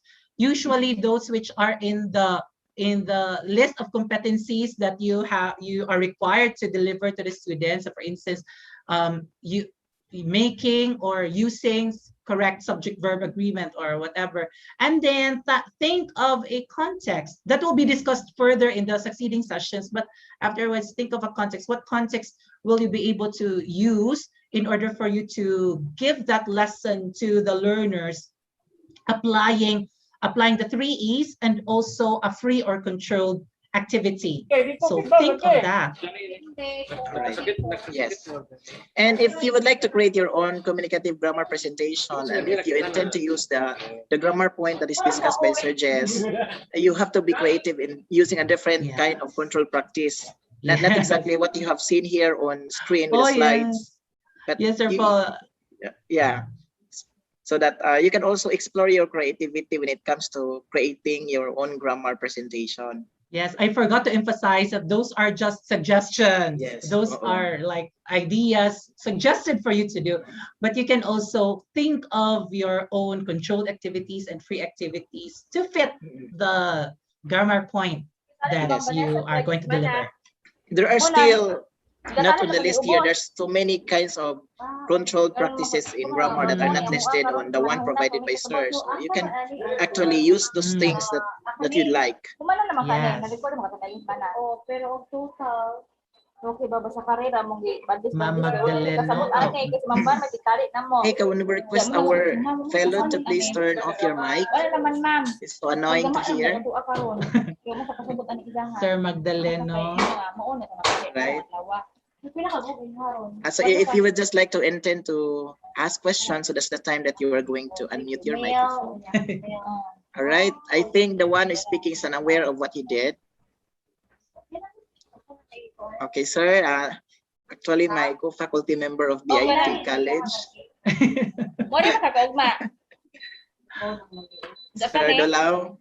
Colleague, I would like you sir. to, yes, my colleague in BIT here. O sige, ano no, bilhin nimo kay gamito na ugma ni tali-tali ko namo. Oh, okay, labos. Record.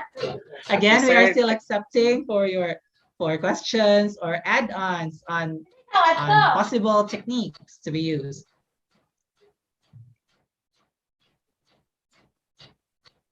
Okay, so how about our participants? Any other questions you'd like to raise? Do we only have Ma'am Feby? All right. How about the rest here? We have Ma'am Pernis. Ma'am Pernis is Yes, an Ma'am expert in Pernis. terms of strategies. Yes, Ma'am Pernis is the best policy. Hello, And so with Ma'am Gemma. And Ma'am Gemma. Again, thank you, Ma'am Gemma, for wonderful modules. Ma'am Pernis. Hi. Any sharing of We are so active- fortunate na for this congressional district. No? They're all very brilliant, as in formulate. Wow. So there are only less questions because they are all brilliant. And congratulations, our speaker, Nindot tayo. Thank you to my classmate, Ma'am Pernis. Okay, Ma'am Pernes, can you share to us some of your hidden strategies, techniques? There is no size that fits all. Yes. So there is no strategy that is best for one person or one student together. So Yes. sure as we are, we need to utilize different strategies suitable for our learners. As what we call, somebody had said earlier, differentiation. Sorry, sorry kayo. It's okay, Ma'am Perns. All right, how about Ma'am Gemma? I believe Ma'am Gemma is also having a lot of practices in the classroom that is promising. And Ma'am so with Sir Gemma, Marvin, Dr. Gemma Dr. Gemma Kalakar. Kalakar. Yes, Ma'am Gem, would like to know your promising practices in your language teaching of your subject, ma'am. And so with Sir Marvin and Sir Felix, I believe that they're into a lot of creative practices in the classroom.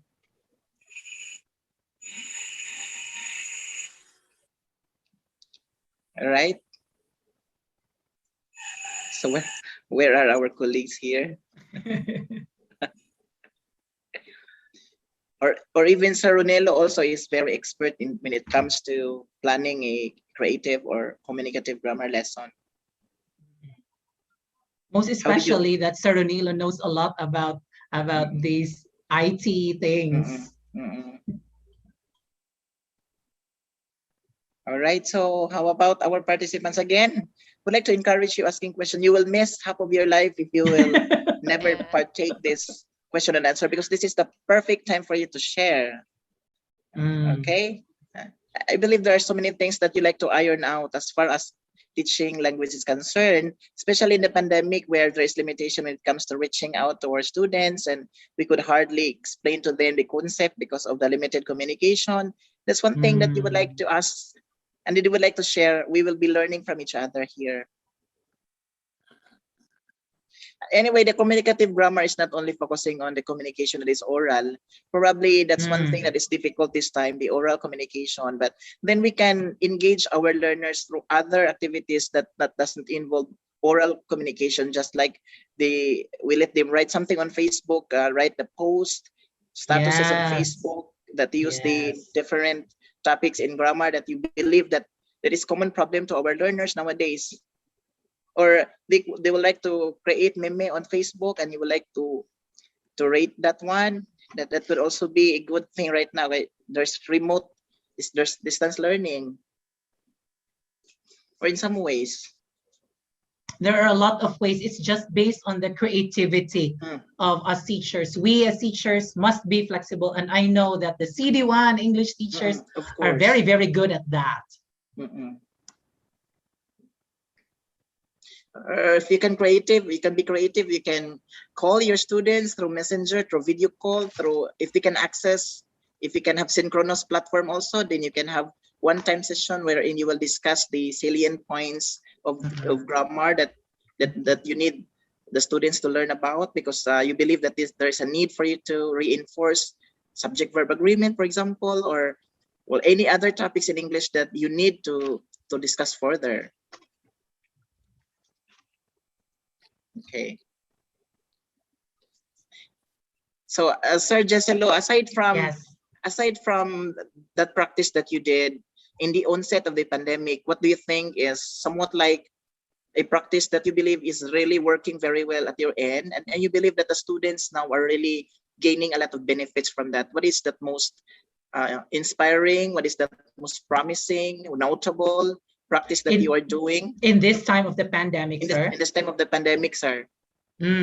I think that one, the way by which we create GCs, I'm sure you also apply this one, GCs in each of the section, and then you try to communicate with them, giving them additional inputs, because sometimes the modules are really just lacking for some students. Some students may learn a lot of things from the module, but sometimes it's lacking based on the answer that they give, right? Sometimes we notice that in question number 2 or in item number 2 or 3 or 4, they are mistaken. So you try you have pinpointed something that they didn't understand out of the module that you have given them. So you do follow up in the respective GCs, because if I'm going to be using video calls or this one, MS Teams will not be very much applicable to them, knowing that they don't have much money or they don't have much signal. So Therefore, you communicate with them in the GC. You give them additional inputs about that grammar point. Usually in grammar, they get a lot of mistakes in grammar. You give them inputs about that grammar point, and then after that one, you give them slowly exercises which are, of course, should be contextualized, and then you let them answer, and then you also make corrections out of the answers that they have given. So that is the only way by which I was able to communicate with my learners at this time. But then so far, when I give them, sometimes at times, maybe twice in the first grading and once in the second grading, I give them supplementary activities or supplementary modules. Example, they find it hard to transform direct speech to reported speech, that one. Then the next week, or the week following that week, I'm going to give them additional activity, just short activity, in order for them to practice some more. And maybe I could simplify the discussions in there so that they can still practice, because not all of the students are in the messenger at the time that I'm going to communicate, right? So, and sometimes they don't have cell phones. That's the problem right now. But at least you are doing you are doing some things that will enable the learners to still learn, even though they are at their homes, and they are given a lot of activities in their homes. At least you are helping them to realize something and to learn something, though you are in school and they are at home. Yes, agree. All right. Aside from that, also during my time, it was pretty fresh for me almost 6 months ago when I was sending out modules to my students. I also had to, when the time that I have to receive their answer sheets, I have to give list of corrections, that not in the form of direct corrections, like I would like to say A instead of B, C instead of D, but I will be writing something like more. I have to expound my correction in a form of even writing paragraph that would instruct them, or that would guide them on this is the way how it should be done. So I'm not just giving correction that is to underline this one person and give the correct answer. So as much as possible, I also have to engage into a whole lot more of examples. It takes time. It really takes patience. Yes. But I believe this helps the students' work, because I also receive feedback from them. When I received the test papers on the following week, I received feedbacks from the students that it shows that they are already learning about what I corrected. So, well, it's so strenuous, it's so tedious at times, but we are extending extra miles to our students, and perhaps it's a good thing that when we receive the responses, they are learning, and it's a good achievement. It's a pretty good achievement, really. Yes. Writing corrections, I also do that one, Sir Paul. The writing corrections, not just giving the correct answer. For instance, the answer is pronoun. The answer is pronoun. They write noun, so like that. So why is it pronoun? So tell them in there a bit, just one of those items in there, a bit by bit, they will be able to learn why that something is wrong. I have even a student who I'm very problematic with, because whenever he gives his answer, there are two students of mine. They always put period after every sentence, like the period, boy, period. Then I write in there, don't write periods after every word. And then the next week, there are still periods. They are really so stubborn at it. And then the next week, there are always periods. So I try to communicate, why do you always write periods after every word when you are not asked to do that? Because maybe previously, I'm teaching grade 9, so why wasn't it corrected before? Maybe because there was not much writing practice done before, and now they are always writing. That's why it's very obvious when they get mistakes in their write-ups. So I was telling him it's not the correct way, but then slowly, the periods have lessened, because you always communicate through paper, through chat, that it's wrong, and that he needs to change. The two of them needs to change in order for them to have better writing outputs. Okay, just constancy. Although according to Sir Paul, it's tiring, it's strenuous, but then we must help them. We must help them. Yes. Okay, to add on, how about the spelling of our spell to learn, especially the Digimon style? That's How common. did that's very common. How did you Yes. correct those errors, sir? Yes.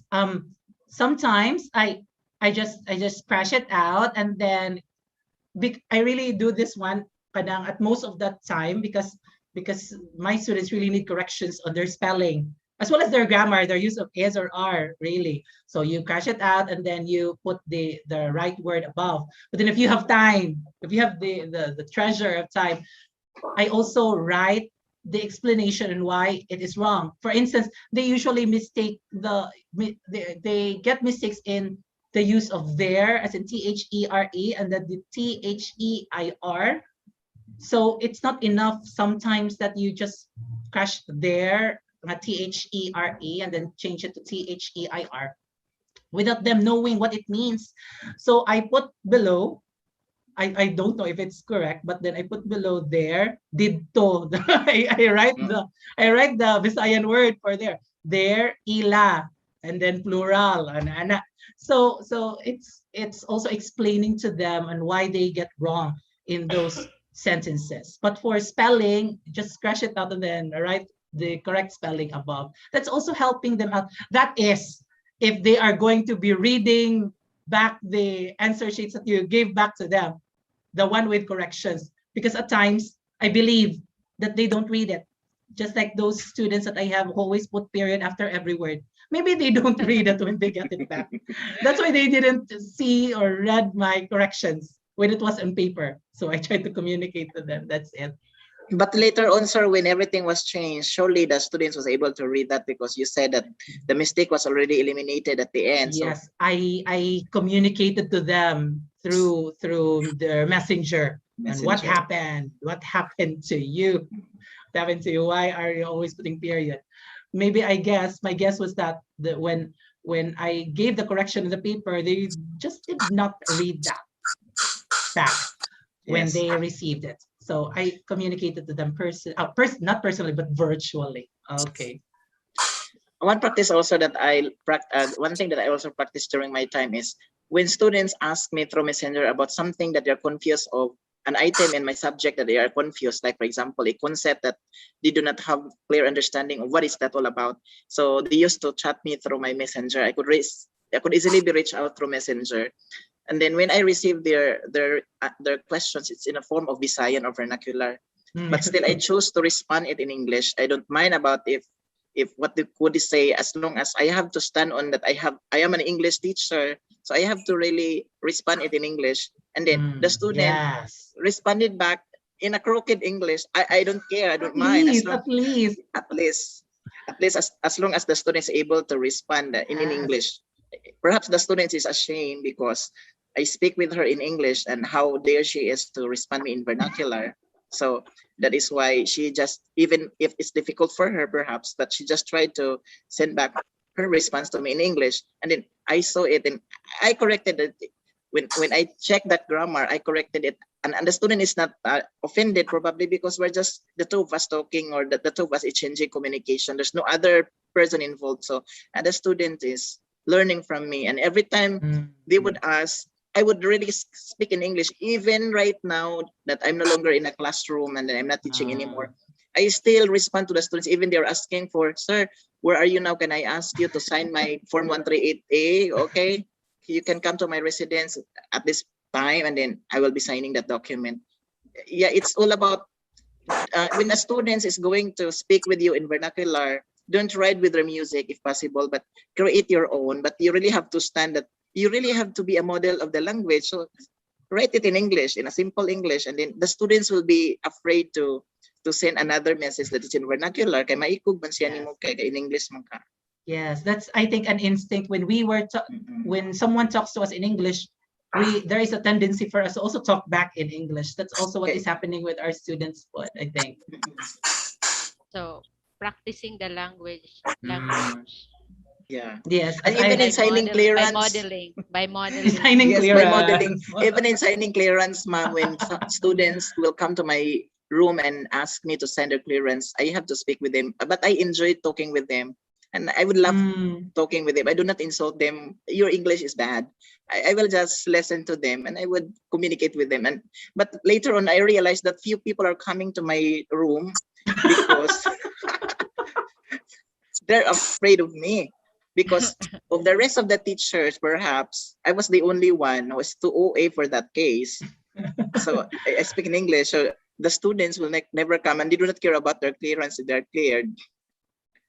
And so I need to do something about this one, because they're just okay to have uncleared clearance at the end. So I communicated with the teachers. So how about if you will be going with me in this, you will cooperate with me in this thing, that we will all have to speak in English when students are coming to us, so that there's no escape for the students. Because if I speak in English, they will come to other teachers to talk with the other teachers, because they can do it because they're not speaking English. So I told them, how about if we will be all the one, we'll be together speaking English when students are coming to us, and then the students really have no choice, or else their clearance will not be cleared.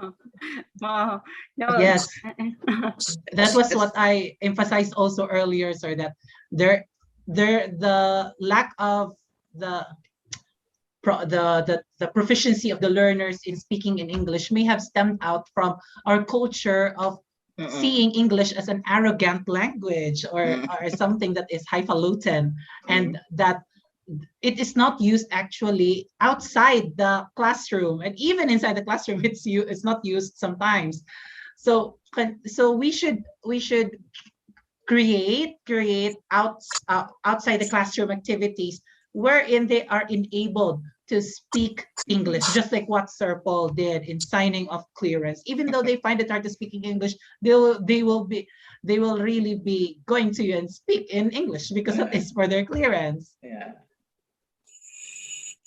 And then there's also one thing that I did. I don't know if this is crazy for you. I have this participants of pageant, like a contest in a pageantry in ICM, and so also in intertown pageantry, where I asked the student, okay, I will give you one assignment. If you really want to win in this pageant and you will be declared best in the interview, I would really want you to speak the entire, from day onwards, before until the day of the pageant, you will have to speak in English all throughout your time, even speaking with your family, even riding with a tricycle, even in the market, wherever you buy something, you have to speak in English. Yes. Then she was saying, sir, it's difficult. My mother, what would they say? I'm stupid because I'm speaking English with them in our meals in the house. So you don't have to entertain those things. Just long as you can improve yourself, then it's okay. Okay, do that. And then the students realize, yes, you did it. And then she won. I'll apply that also to my pageant contestants, Sir Paul. That's a good practice. I'm really fan of experimentalizing language. Yes. Actually, sir. I just don't settle that in the classroom. We will be speaking with them, like during the oral interactions, we'll be speaking with the students, because I think it's not enough for us to inculcate language better. It's more on prolonged engagement. It's not just light engagement. It has to be sustaining. So that is why even outside in the classroom, after the class is over, I have to speak with them in a funny and humorous way. Yeah. Oh, how are you? You look so beautiful in your dress. You look, wow, this is somewhat very new. I have to talk with that way. Yes. That will also motivate them if it's because something funny is interesting for them. Right? Yes. I don't make it in a serious way, or otherwise Yes. they will take it differently. Sometimes I'm very crazy when it comes to the use of language. I'm getting stupid at times, but I always see results after all. So I always think it's good. I don't mind. It's if I deviate the normal things in the school. And you're winning a lot in press conferences. Really is a testimony for that. Yes. Do you agree with me, Ma'am Pernes and Ma'am Marilu? Always winning the press con. So that means to say he has a lot of techniques and strategies which he can use with his students. I hope that we can learn also more from you, Sir Paul, in your discussion in session 5. And by the way, as to corrections, Sir Paul also mentioned about making corrections that will be discussed in session 4, I guess. There will be Yes, a lot of lesson 4. techniques which we can use in correcting our students in their grammar use. So stay tuned for that. That's a very, very interesting topic. For me, it's a very interesting topic. Yes.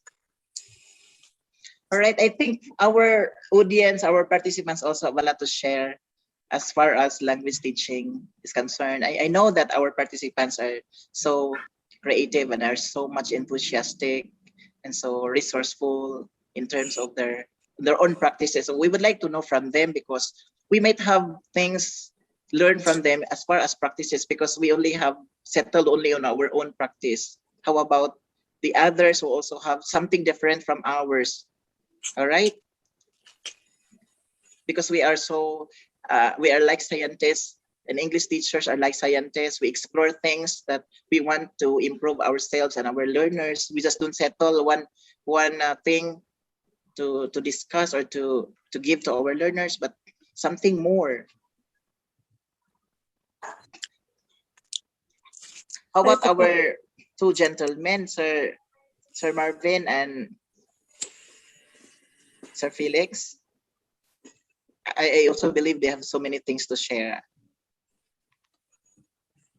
Our audience could also give questions Yes. still. I still have a bit of time. All right.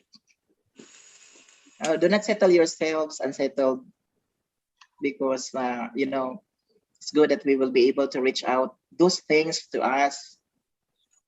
Like during our regional training, we also had a lot of questions to the speaker, because this is a perfect time for us to reach out, because nobody perhaps could do that except somebody else who has gone through training, or somebody else who's expert or knows that thing. So yeah, please share. You just have to drop it here. All right.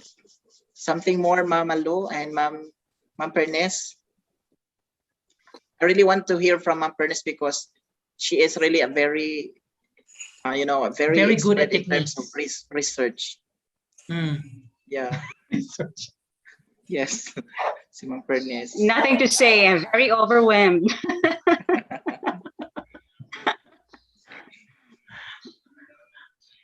Master in researches. Yes. Salamat. Yes. I know for sure. Classmate ba yata?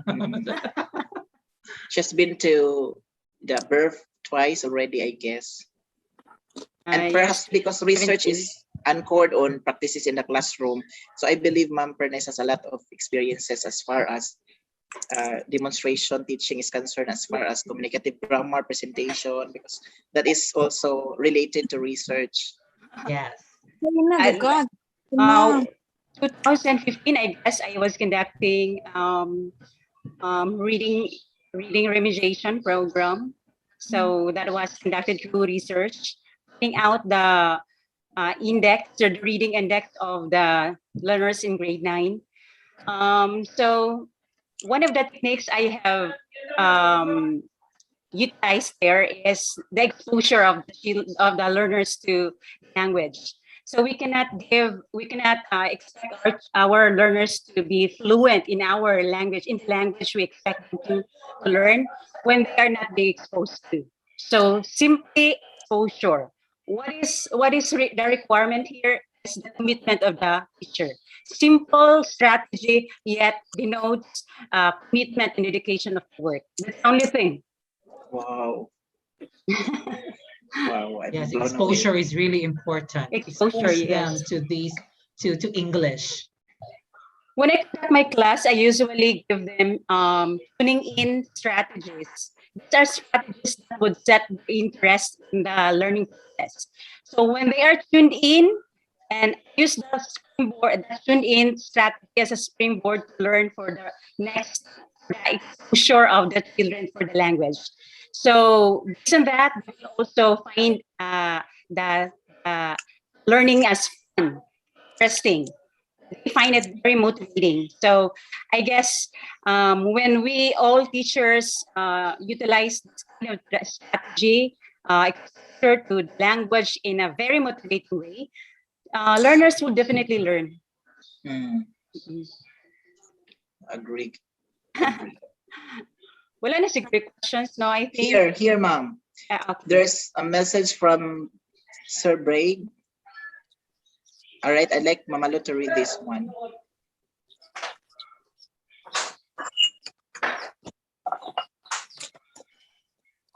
Have you read, ma'am, the message of Sir Bridget Rolida, or how would I pronounce this? In my class, if a student can only share her ideas or question in vernacular language, I let other student translate it for him or her. It usually happens to my grade 7 class. This is to make our discussion collaborative as well. Yeah. Oh, Correct. That's good technique. Mm-mm. she has an interpreter. Pageant. Oh. Oh, she has an interpreter so that it will be collaborative as well. That's a good thing also. Yes. So L1 is our bridge to L2. So we have to utilize L1. I am also a I used to be trained and participate in training and international training on mother tongue based multilingual education. That was in Sinan and the other one in Korean. So since I have learned this is mother tongue, no? So dili ko ma-oppose. This is a good bridge to learning the second language. So nindot na siya nga strategy. So somebody in the class will translate what the other classmate is saying. So there is one who can interpret. That could also be considered as team collaborative teaching or peer teaching also. That can also be considered team teaching. But I guess there is also an agreement beforehand that there is that the student who will translate that vernacular statement would agree that he will translate, or otherwise he will be intimidated if that is not done in a right process. Perhaps in a classroom, that student who is assigned to translate something will not be able to do the job, so he might be ridiculed in the class. So I believe definitely it could also be agreed, or there's an agreement that, and you are sure that the students can do the job that you think you really assigned her to do. So correct. So yes, the teacher here as well must be very careful in the implementation. Yes. This will take a lot of time. It might consume most of your time, and you cannot get your target of the day. The teacher really must be sensitive with the student, both the one translating and also the one translated to, right? Because that person might be offended because his answer, her answer has been translated, and she felt that she is dependent with the one who is translating. So there should be an agreement beforehand. It should be talked about in the classroom before that activity is done. perhaps also the student who is, or the other students who are listening to this example, perhaps will just say, they trust so much on that student who translate. How about the teacher? So in that case, so that the credibility of the teachers will be threatened, or I don't think so. If all the time we'll be doing that, like there is always a translator, perhaps this is good if you will do it just once in a while, but not every day, because the other students would say, perhaps mom doesn't know how to translate this one because he let somebody else to translate this way. So that would also bring a different interpretation from other students if you will repeatedly do that. But that's still a good innovation. That is still good innovation. Thank you for sharing to us that one, ma'am. All right, thank you so much, ma'am. We're so amazed of that innovation. Yes. I never did that. I never did that in my class. Me too. I just learned it is possible. It is. I just learned that this is possible. Like today. Okay. How about our other teachers who have experienced a lot of things in your classroom? How did you address those problems when it comes to difficulty of the students in language? How did you do that? All right. Did you just settle that our students may forever hate English? No.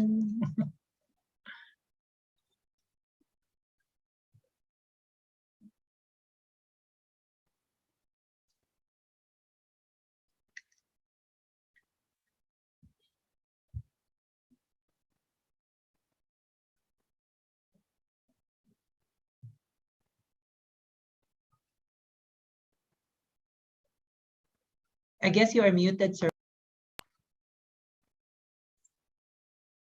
All right, sorry. So I believe there are problems are quite numerous in the classroom compared to good things. So when we talk about problems, we have so many things to share. How about this time? This is now our time to share those problems and try to streamline Yes, and solve those things. Here, another from Mom Bridget. I don't know if this is Mom or Sir. I think I will just say Mom Bridget Rolida. Yes, this strategy is limited, sir. It usually happens in first quarter because they're expected to learn speaking in English in the next quarter or lessons. Oh, yes. Okay, so limited only to the first quarter. Because grade 7 also have problems because they are experiencing transition from their mother tongue. Yes. Right, sir? During the Yes. elementary. I have observed one of the problems that we have in grade 7 and grade 8 who are products, sorry for this one, but the products of the MTB spell out their words. Some of them spell out their words in Visayan. They spell out fun as if it's F-A-N. They spell out flower with F-L-A-W-E-R. So that's quite frustrating at times. I don't like blame this to the MTB, but I assume that it is like a product of the MTB curriculum that they have, the MTB subjects that they have, because when we write in Visayan, that's really per how it is pronounced, right? So I think they have brought that also in the learning of English language. And so that's one of the problems that we have observed with our grade 7 and grade 8. And they will be grade 9 now. I will be seeing their outputs now on what effectively they have with MTB. I think the thing is the field in elementary should strengthen their bridging if they are really going to be introducing MTB in the lower grades. Then the bridging must be strengthened, or more techniques, more intense, better approaches should be used in the bridging sessions that they will be having. It's pretty hard enough for teachers in high school, especially grade 7, to really start introducing the language, or perhaps try to strengthen the language, because it seems that it's not evident, but it's a challenge still. It doesn't really mean that it's difficult, it cannot be mended, but it can still be addressed. Yes. Okay, so any other good practices or hard practices or difficult practices that you encountered in your own ways of teaching? Something that we would like to know about that. We might have different encounters with our classes. Usually those that relate to your grammar teaching. Okay. There are so many, when it comes to grammar teaching, here is something, the problems appear here more in grammar teaching. I don't know, because sometimes the students would just have this stereotype feeling of grammar, that when it comes to grammar, it's difficult. Like, yes, there's just like that they really believe that grammar is difficult. That's the thing that we really have to initiate or do something as teachers in English. So we will try to make them feel that grammar subject is such an exciting, is such a good thing, and something a that they love to do. helpful thing for them. Yes. All right. Sometimes yes, our children also find it boring. So maybe because of our strategies, right? So maybe we should rethink of our strategies as we plan our lessons for that day. Yes, you do some creative approaches or creative strategies that you would like to integrate grammar, because you believe that grammar is something, it's difficult, it's something complicated on their mind. So probably by just doing something else more innovative, we can just get out from that mentality that grammar is difficult. Even sometimes I sing in my class. I don't care about them. Sometimes when I teach something, I really have to do rapping. I just don't. Sometimes when I look at the students' board, I just do something to enliven them. Not just that I will show them a video, because it's too boring. That's usual scenario that they will see video. I will have to act. I will have to sing. Sometimes I have to rap. I do something. So that's just one of the techniques that we can actually do in order to make our discussion or presentation something more interesting to them, to our students. Okay, Sir Paul. Yes, Mama Lu. Okay, shall we end this session? All right. So how about our? Before 4? 5 minutes before 4?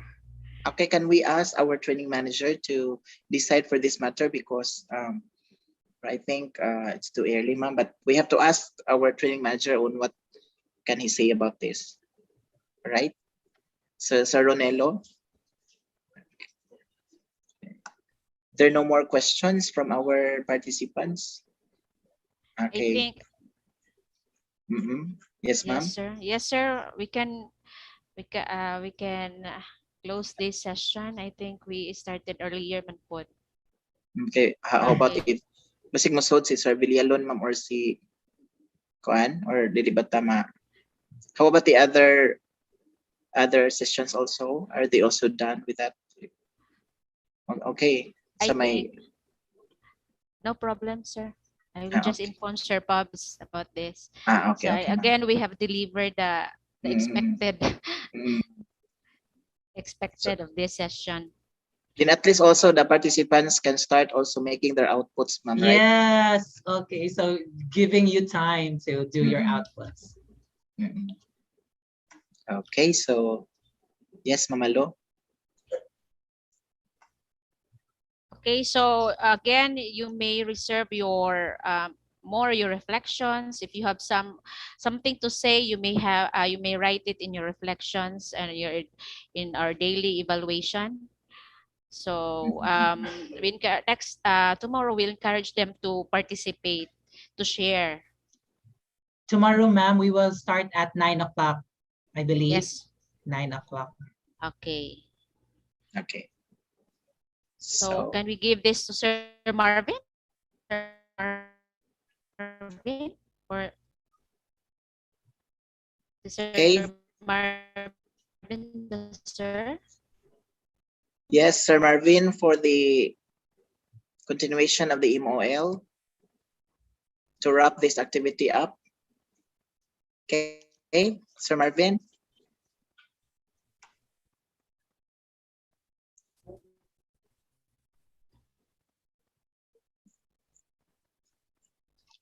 The internet connection of Sir Ronilo is unstable.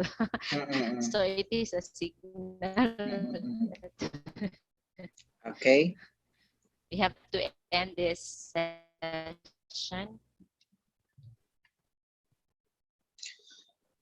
All right. So since I guess also Sir Marvin is having problem, because as I see it on the list of the participants on the right side of the screen, it doesn't appear his name here. So probably he's having also an unstable connection.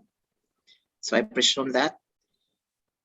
All right. So I believe that we have to give our speaker, Sir Jesse Lucas, the certificate of recognition, virtual certificate of recognition, for us to recognize his valuable effort for this afternoon session. So Republic of the Philippines, Department of Education, Region 7 Central Visayas, Schools Divisions of Bohol, awards the certificate of recognition to Jesse Lucas for having served as learning facilitator / resource speaker during the English proficiency program for teachers and school leaders on teaching grammar communicatively in the Philippines, given at the Schools Division Office of Bohol, Tagbilaran City, Philippines on the 10th day of September 2021. Signed, Dianito A. Dagatan, ADD, CISO 5, Schools Division Superintendent. Ladies and gentlemen, let's give a virtual round of applause to our very eloquent, fluent speaker for this afternoon session, Sir Jesse Lucas. Thank you very much, Dr. Paul. And also thank you very much to everyone who listened to the discussion. I hope really that you have gained something and you can also apply, and that you will be applying those things in your classroom undertakings. Thank you. Thank you. Okay, back to you, Mama Lo. Is Mama Lo there? I think Mama Lu has lost connection. All right. So earlier, Mama Lo said that we are just having to end our session as now, because we have done everything that we need to do. So we're just reminding everyone to please be here again tomorrow at 9 o'clock, sir, no? Yes, So 9 we- o'clock in the morning. So That's we for will session exactly 3. For session 3. Mhm. So we will have our MOL before the session 3 for a short while, and we will get through the main business right after the MOL. All right. Yes. So I guess we have to call it this afternoon's meeting a day, because we have already discussed everything that we need to do. Thank you so much again, our speaker. Thank you so much, our participants, and Thank you, I'd like sir. to enjoy your day and see you tomorrow, and have a great time. I'll share the closing prayer, sir. Yes, okay. Please do, sir. Yes.